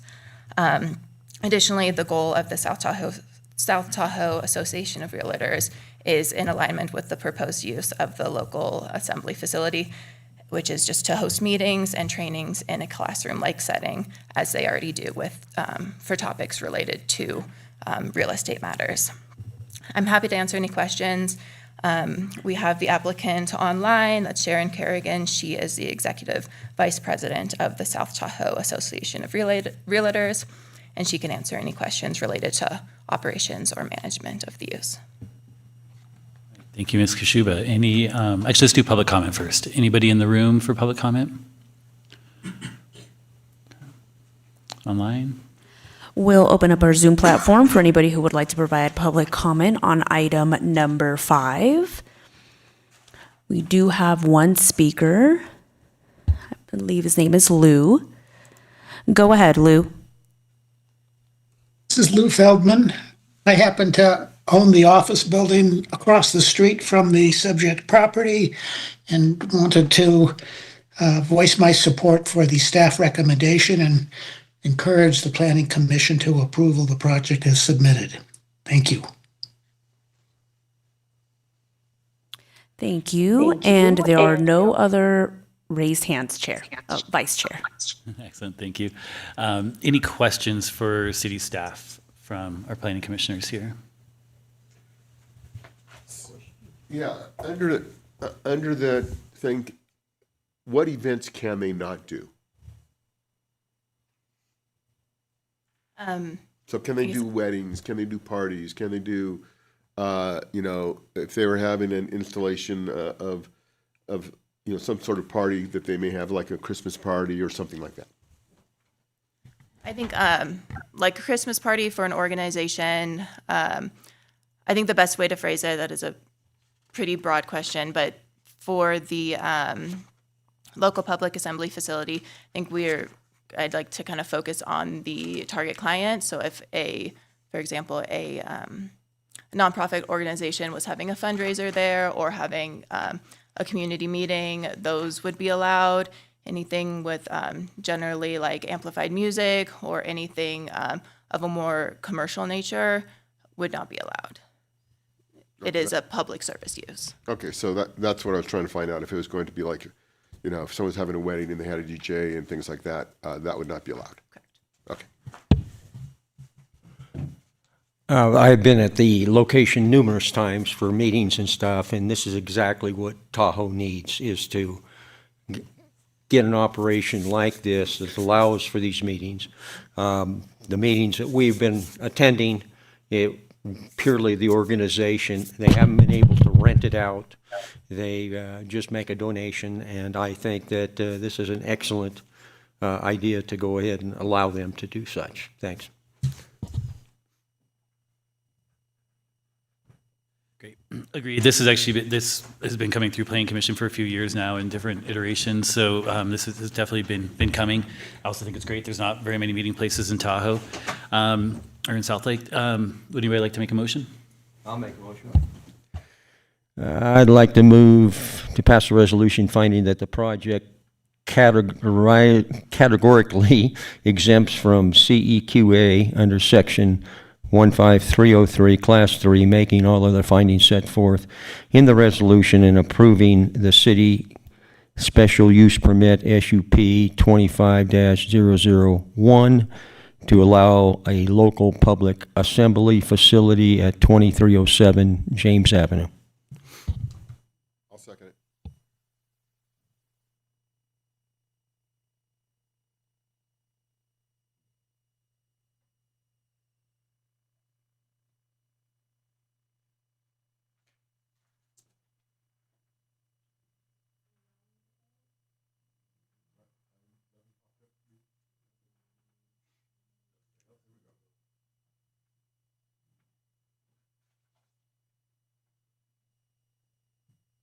That motion carries.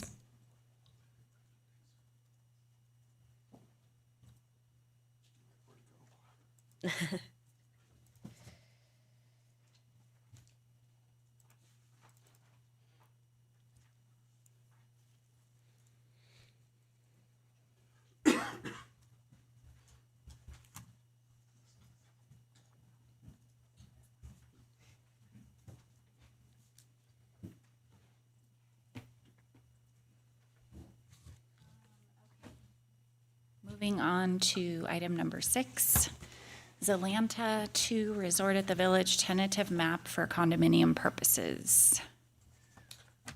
Mr. Hitchcock. Good evening, Chair and members of the Planning Commission. For the record, John Hitchcock, Planning Manager. The item before you is consideration of the Zalanta 2 Resort at the Village tentative subdivision map for condominium purposes. The project is located in the tourist core area plan.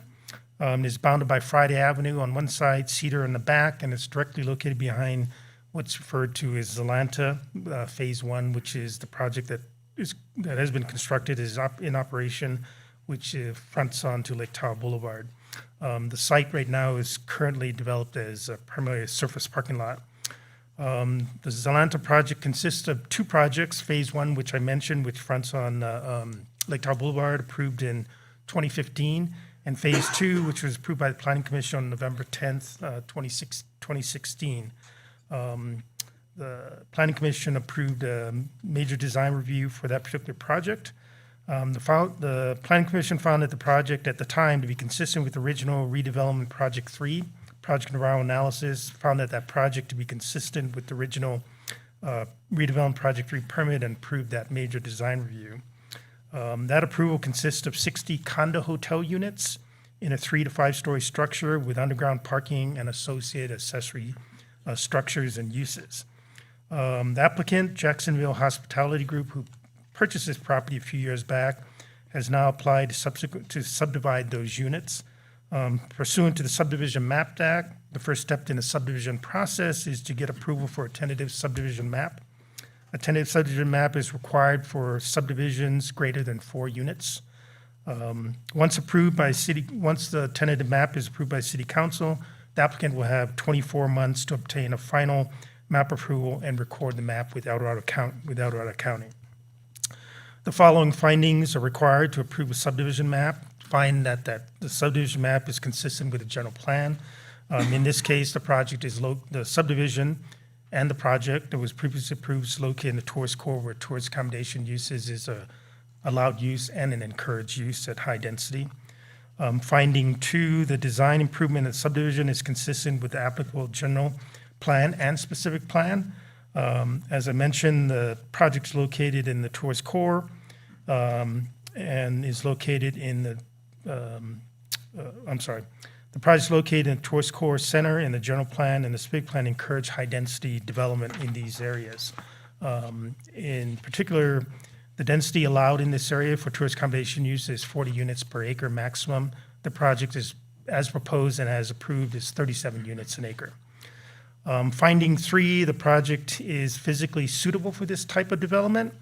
The site was formerly developed with tourist accommodation uses that were purchased by the redevelopment agency and torn down. The area is verified by TRPA as high capability land, and also the project site is located adjacent to transit services, pedestrian transit infrastructure, recreation opportunities, commercial uses, and employment centers. Finding number 4, the site is physically suitable for the proposed density. As mentioned before, maximum density is 40 units an acre. The project's proposing slightly under that at 37 units an acre. And also the project type is considered infill project. Finding number 5, the design of subdivision is not likely to cause substantial environmental damage or injure fish or wildlife or their habitat. As I previously mentioned, the site is highly disturbed and has been developed many times. A review of TRPA's wildlife habitat maps does not indicate any viable or quality habitat on site. Finding number 6, design of subdivision will likely cause serious public health problems. The proposed project was designed to meet all applicable building code standards and fire and defensible space requirements. The applicant does have a building permit application in right now for site work, and city staff will review it for consistency with California Building Code and fire and defensible space requirements. Finding number 7, the design of subdivision will not conflict with easements acquired by the public at large for access through or use of the property. As you'll notice on the tentative subdivision map that was included in your staff report, the subdivision does indicate snow storage and emergency access easement in favor of the city. That concludes my presentation. The applicant's representative, Mr. Feldman, is also available on Zoom to answer any questions. Thank you very much. Thank you, Mr. Hitchcock. Let's go ahead and open it up for public comment, if there's anyone in the audience that wants to speak on this item. Nobody. We'll open up our Zoom platform for anybody who would like to provide public comment on item number 6. There are no raised hands, Chair. Thank you. Okay, let's open it up for discussion or questions for the applicant. Anybody? So this has had a permit for almost 9.5 years? Yes, so planning permits do not expire. Building permits do. Okay, so they don't yet have a building permit then? They do not. They have an application in for the first phase, which is currently being reviewed by our staff for site work. Okay. Because I mean, it's 9.5 years, and it seems like they haven't done anything. Is there anything that we can put into this to, if the work hasn't been started within the 2-year period, then the subdivision map can be rescinded? Well, if the applicant does not submit and get a final map approved, the tentative map would expire, and they would have to start from scratch again. What is the process of getting an approval? The final map? Yeah. Well, they have to prepare a final map consistent with the requirements of subdivision map act and have that prepared by a licensed surveyor. Once that's submitted to Public Works Department, the final map will be brought to Planning Commission for review and final approval. Okay, but they don't actually have to have anything built? Correct. The Subdivision Map Act does not require the actual project to be physically built to approve a tentative subdivision map or even to adopt a final map. So, from the city attorney, is there any way we can put something in there stipulating that they have to start construction at some point? Let me look at the scope of the action that we have here.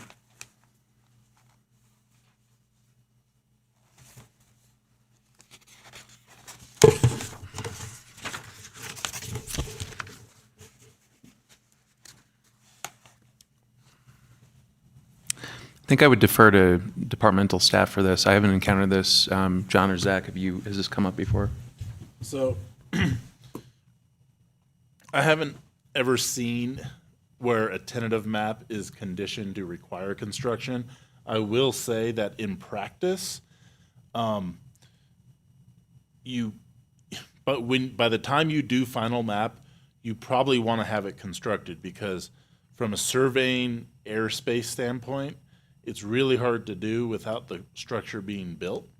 And the final map is going to require basically delineation of the airspace structures, like the condos. And so in practice, you don't typically see final maps going through without construction starting. If a situation happened where some years went by, nothing happened, as Mr. Hitchcock said, the tentative map would simply expire and would have to start over. I haven't seen a situation that a condition placed on a tentative map to somehow compel or require construction. We don't typically use that condition on anything in terms of like mandating or requiring construction. It would just simply expire under the laws of the Subdivision Map Act. Yeah, because that site's been, under construction for almost 30 years. And if there's any way that we can compel them to give them a reason to start construction, I would love to be able to do that. I would agree. I think in this situation where we're seeing a tentative map come forward, I think that's a really positive sign that you typically wouldn't do that unless you're intending to start construction, prepare your construction drawings, get a building permit and build it so you can have a final map. But, we don't have a real, there's no mechanism to basically compel a private landowner to develop their property in this case. Well, it's just like they've got a planning permit that they did 9.5 years ago, and they haven't done anything at all in that 9.5 years. Though I've heard through numerous people who work for some corporations and that work with them, that is this the same one that owns the Zalanta? I can respond to that. No, this is a new ownership group. But they own the one that's constructed, or is this? No, this is a completely new ownership group that bought the phase 2 from the owners of phase 1. And they don't own phase 1 either? They do not own phase 1. Okay. Mr. Hitchcock, are we going to see this again in the future with like a major design review once they're, or is this kind of a one-stop for them?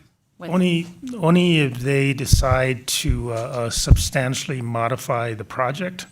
My understanding is that is not their intent. I think their intent is to construct what was previously approved by the planning commission, which is the 60 condo hotel units. Is this going to be is it going to look like the phase 1, or is it going to be a different look on that? It's going to look, it's similar in design, scale, and architectural quality as phase 1. Okay, because the other half doesn't really look exactly like phase 1 that's being constructed right now above McPee's. Yeah, no, the approval by the planning commission back, did I say 2015, 2016, is the same sort of materials, colors, roof, pitch roofs. And it actually, I think once it's constructed, you're probably not going to be able to tell the difference between the two. Does this have to go to TRPA? Yes, the TRP permit has expired, and so they're in the process. They're in the process of getting a separate approval from TRPA.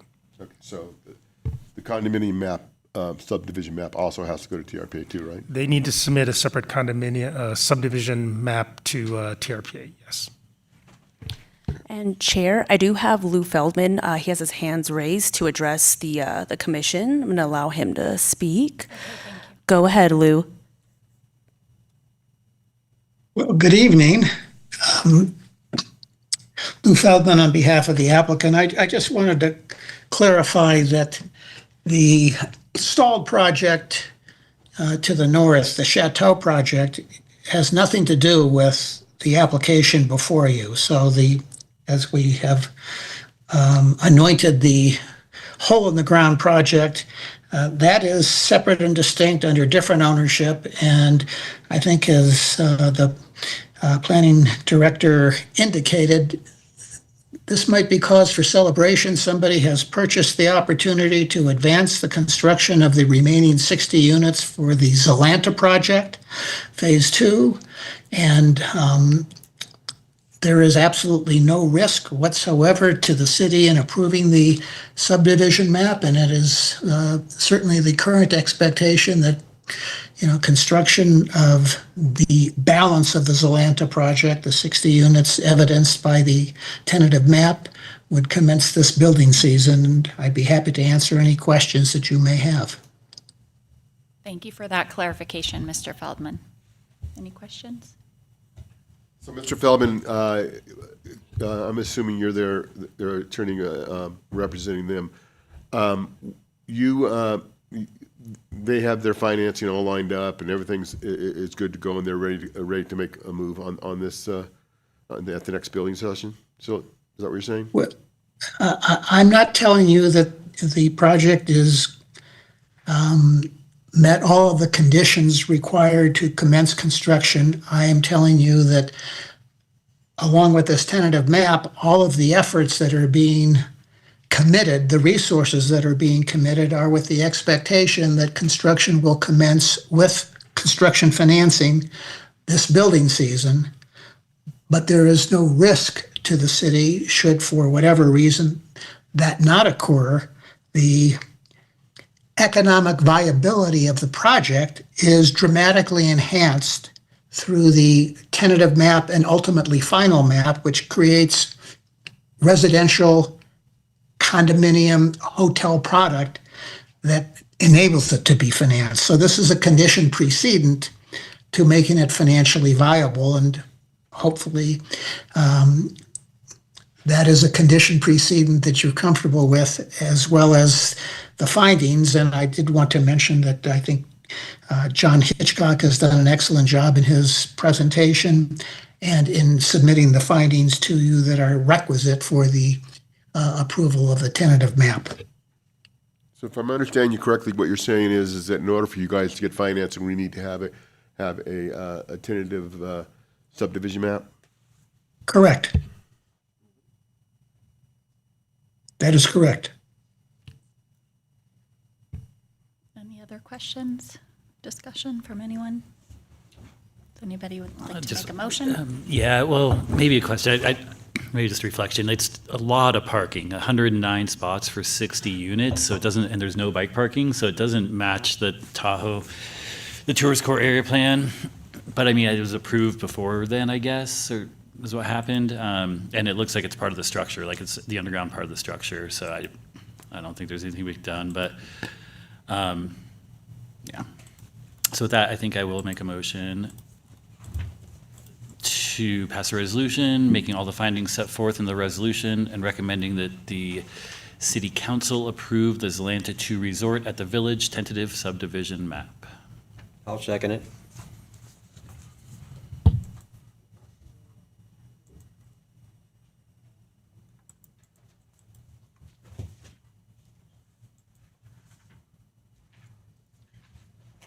That motion carries. Thank you. Okay, we'll move on. Item 7 is being continued. That's the vacation home rental application denial appeal for 3604 Bill Avenue. So we'll move on to agenda item number 8, vacation home rental application denial appeal of 1101 Sonora Avenue. And Ms. Schoolman will give us a presentation. Thank you, Madam Chair. Good evening. My name is Gretchen Schoolman, and I'm an assistant planner with the City of South Lake Tahoe. The item before you is an appeal for a vacation home rental permit denial for 1101 Sonora Avenue. The city received a VHR application from Mr. Alexei Gerbanov on November 17th, 2025.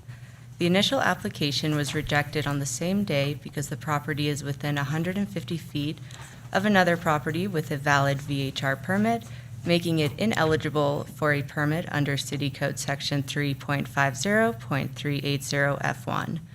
On January 6, 2026, a second VHR application was submitted by the appellant for 1101 Sonora Avenue and was rejected again due to the buffer.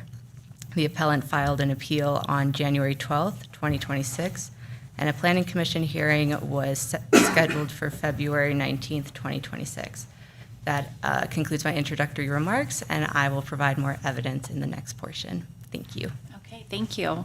The next phase of this appeal is for any opening statements or remarks by the appellant or the appellant's attorney and evidence or testimony from the appellant. Do we have? Okay. Yes, he is on Zoom. Alexei, you can go ahead.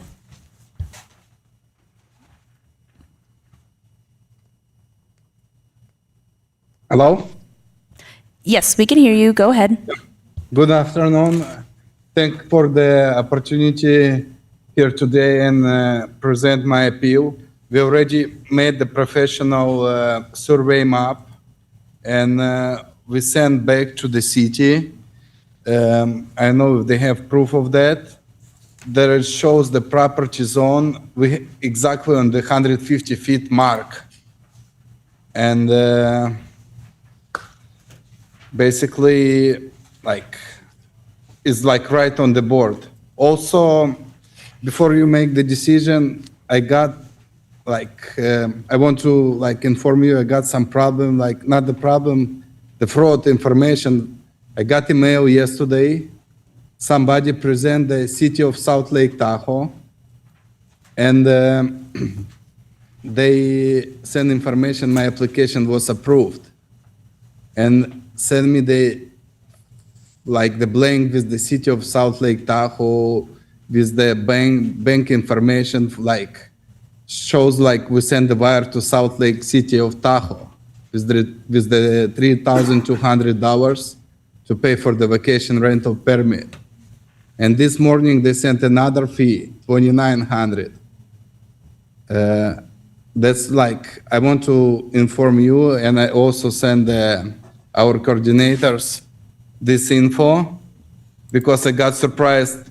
I got email, like, we have a appointment today scheduled with Zoom for 3 p.m. and like, we already got approved. Yeah, unfortunately, I believe, I was informed that that was a scam, and that you were sent an email that was not real. Yeah.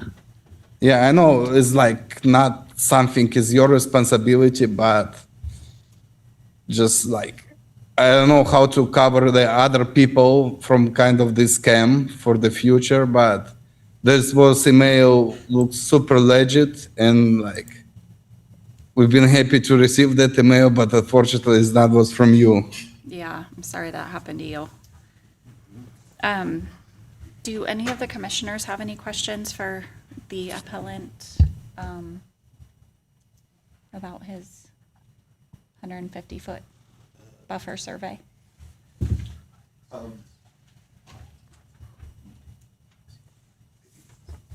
You said you had, I do not see the outside, whatchamacallit, that you said that you had a survey?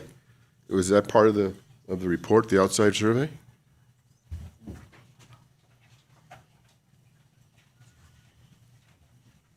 I believe I can share the file. We reply with the evidence. I can share the file if you can receive it. Ms. Goldman, are you going to present more information with the survey that he is talking about? Yes, thank you, Chair. Okay. He did provide a surveyed parcel map after the agenda was published, so that Okay. should have been distributed to council members. Okay. Where is that? Yeah, we got that in the email yesterday. And then if you look into the appeal attachment, it does have some maps and visuals in it too. Because I did not see that in my email. I must have missed that one.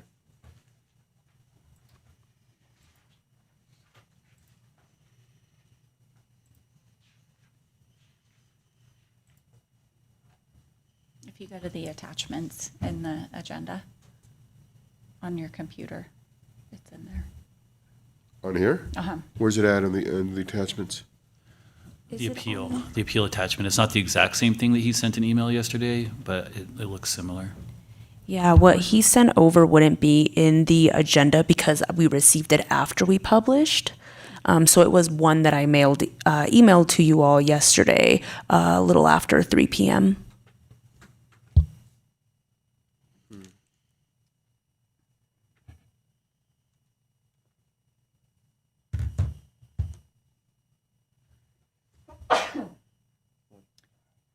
Ms. Goldman, do you want to continue with your testimony for now? Yes.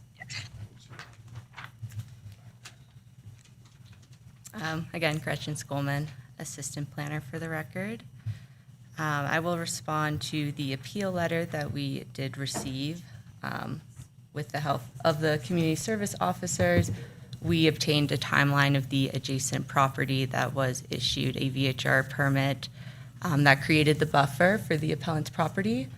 This property is 115 Sonora Avenue. They applied on June 23rd, 2025, and they were the 16th property in the queue once the VHR applications were opened to the preferred applicants. And ultimately, this VHR permit was issued on August 5th, 2025, creating the buffer zone. Per City Code Section 3.50.370, buffer zone shall mean the area within 150 feet of any property line of a vacation home rental property, except for condominiums, as measured using the City of South Lake Tahoe's Geographic Information System, also known as GIS, data. Per the city's GIS data, we're able to see here that the 150-foot buffer very slightly overlaps with the appellant's property. And therefore, it would meet the definition of the 150-foot buffer zone based on the city's GIS data.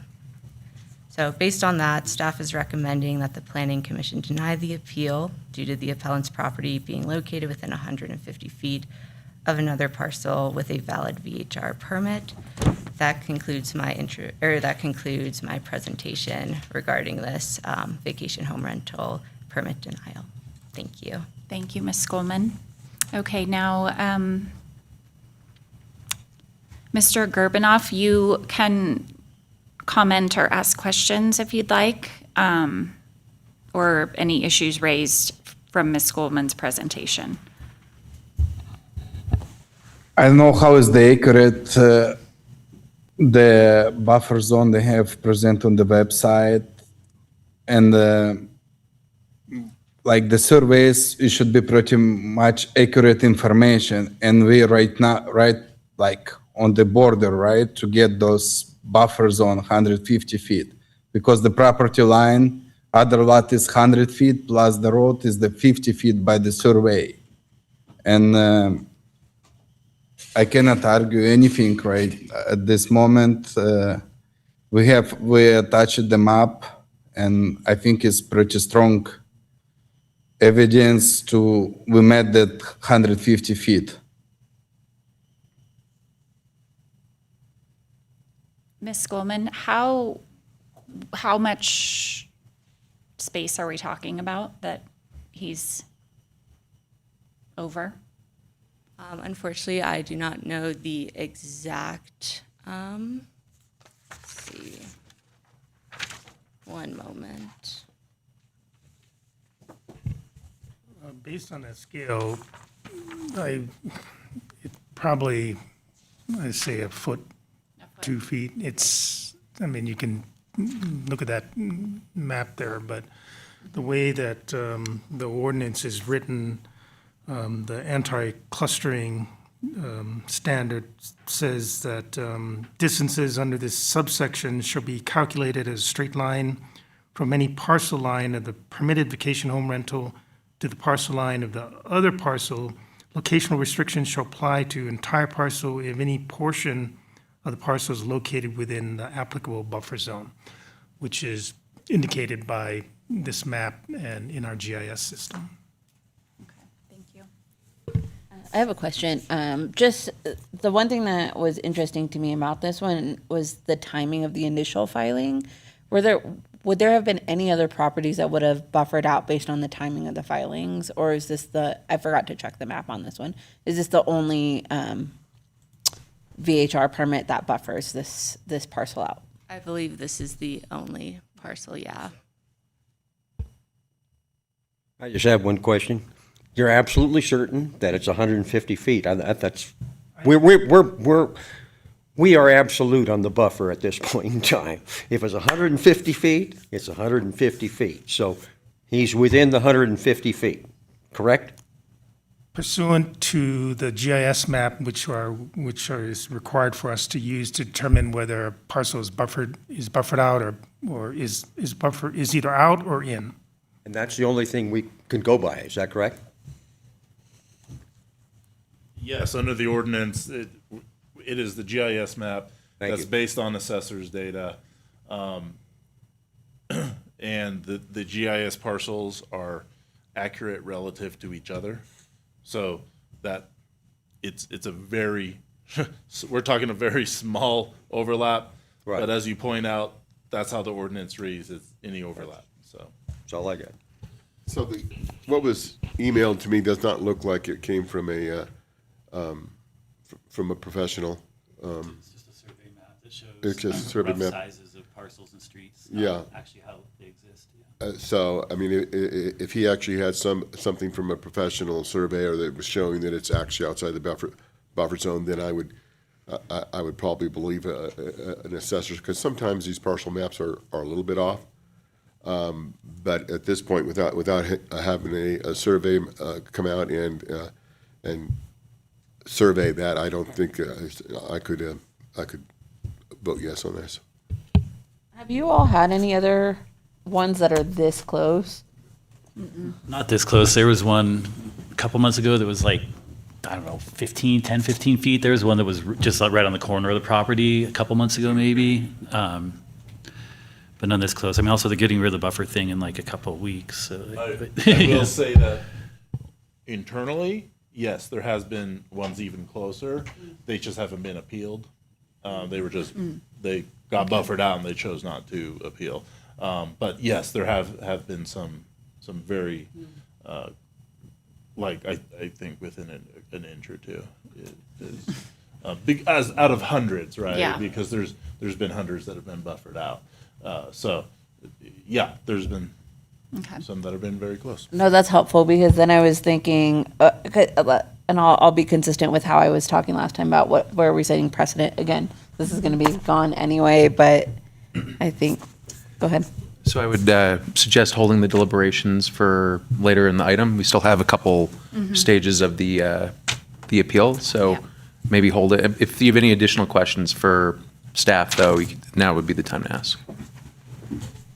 Any other questions? Okay, we'll move on to Mr. Gerbanoff. You'll have the opportunity now to clarify anything or make any other kind of testimony or evidence, and any kind of closing statement or remarks that you have before we move to public comment. Yes. Yeah, this was, I just want to make my comment based this been made by the professional survey. He didn't put his stamp because we already invest and just we try to save a little bit on our budget. He's the local person and he has a map. If you see how his lots is looking, he got this from the public information city. I don't know exactly where, but he got this public information. And even on the road marking, if you see the corner lots, all the lots is going 50 by 100 feet, and the marking on the road is 50 feet. That's nothing. He just highlighted. He makes sure it's accurate information, and he got this from the public records. Of course, I can verify where, but I hope you can make the decision positive for us. I know it's but I think it's pretty strong evidence. We not make those drawings by ourselves, and all the streets is pretty much the same layout. Okay, thank you, Mr. Gerbanoff. We'll move on to public comment now if there's anyone in the audience that wants to speak on this item. Nobody out in the audience? We'll open up our Zoom platform for anyone who wants to provide public comment on item number 8. We have one hand raised by Melissa Medina Cruz. Go ahead, Ms. Cruz. Hi, good evening. Thank you. Are you able to hear me? Yes, we can hear you. Oh, okay, awesome. I just did want to note, we also will be going through this process, but I did want to share that we too received scamming emails nearing today. So my question, just in regards to that, is how are these scammers getting the information of applicants that will be appealing? That was one of my concerns. And number 2, how can, as he mentioned, how can it be prevented? I'm unsure how, it's exactly timing that they're getting this scamming, asking for money, and of course, very legitimate, I will say. So just wanted to provide that comment in regards to what was discussed. Thank you. Thank you. And there are no other hands raised, Chair. Okay, thank you. We'll move on to commission discussion. Anybody? No, I'll go back to what I was saying. I'm sorry, getting used to the timing of all the discussions, but I think I was thinking about this in precedent, but hearing that there are a couple more that are within inches. I don't know. I don't know if they're within the timing of appeal, but this ordinance isn't a plus or minus at all, or like approximate, which kind of kills me on this. So this is one place where I am seeing the arbitrariness of the buffers in that way. Yeah, I'll just share that. Yeah, I think we gotta go with the city GIS personally. I mean, that's the most accurate data source we have. That's what ordinance says to use. It's a foot. It's awful for this person, but I mean, it sounds like the buffer will be going away soon anyway, so hopefully you can reapply and it'll all be good. Yeah. Just another heartbreak here. And like we said, the only good news out of this is the fact that the buffer is hopefully going away, and you will most likely get your permit. But right now, it's unfortunate that the buffer is the rule of law right now here. It's unfortunate that you were unable to get something that a surveyor actually came out and could stamp it saying that, under his professional opinion, that the survey done by the plat map is incorrect. Otherwise, I would be able to, vote to give you one if I was able to show that there may have been an incorrect plat map done. So if you could get something from somebody, and if you wanted to have us hold off on deliberation of this, to put you off on for a later date, I would be willing to vote yes for that approval if you could get something from a surveyor saying that you are 150 foot from the thing.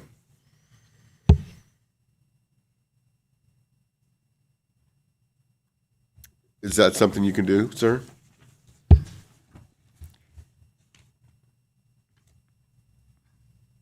I can try to follow up with them tomorrow, and I think it's not the problem. We can get this information as soon as possible to you, probably next week, and we can provide all the more evidence necessary to get approval.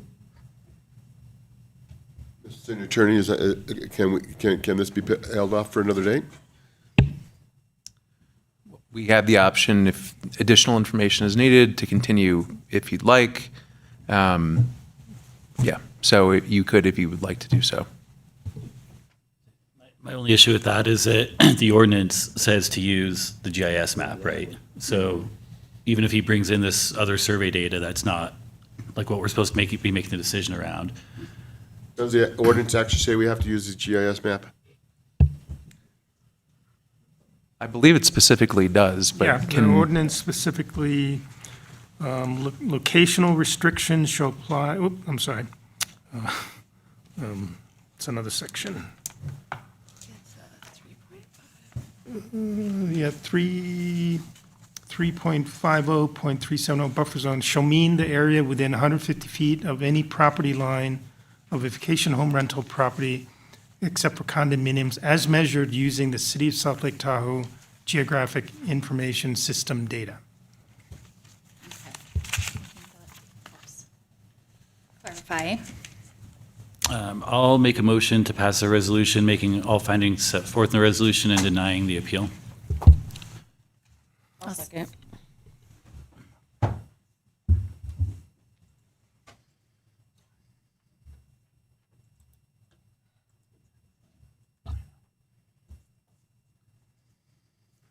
That motion carries and the appeal has been denied. Mr. Gerbinoff, thanks for appearing for this, and this is always a really tough decision for us. But please keep an eye on the City Council in March as they're hopefully getting rid of the buffer zone, and you won't have an issue getting your permit hopefully soon. Okay, we will move on to updates and announcements from city staff. Let's see, your next scheduled meeting is March 19th. I have no further updates. Thank you. Nothing to report. Thank you. Okay, we have any planning commissioner reports or comments?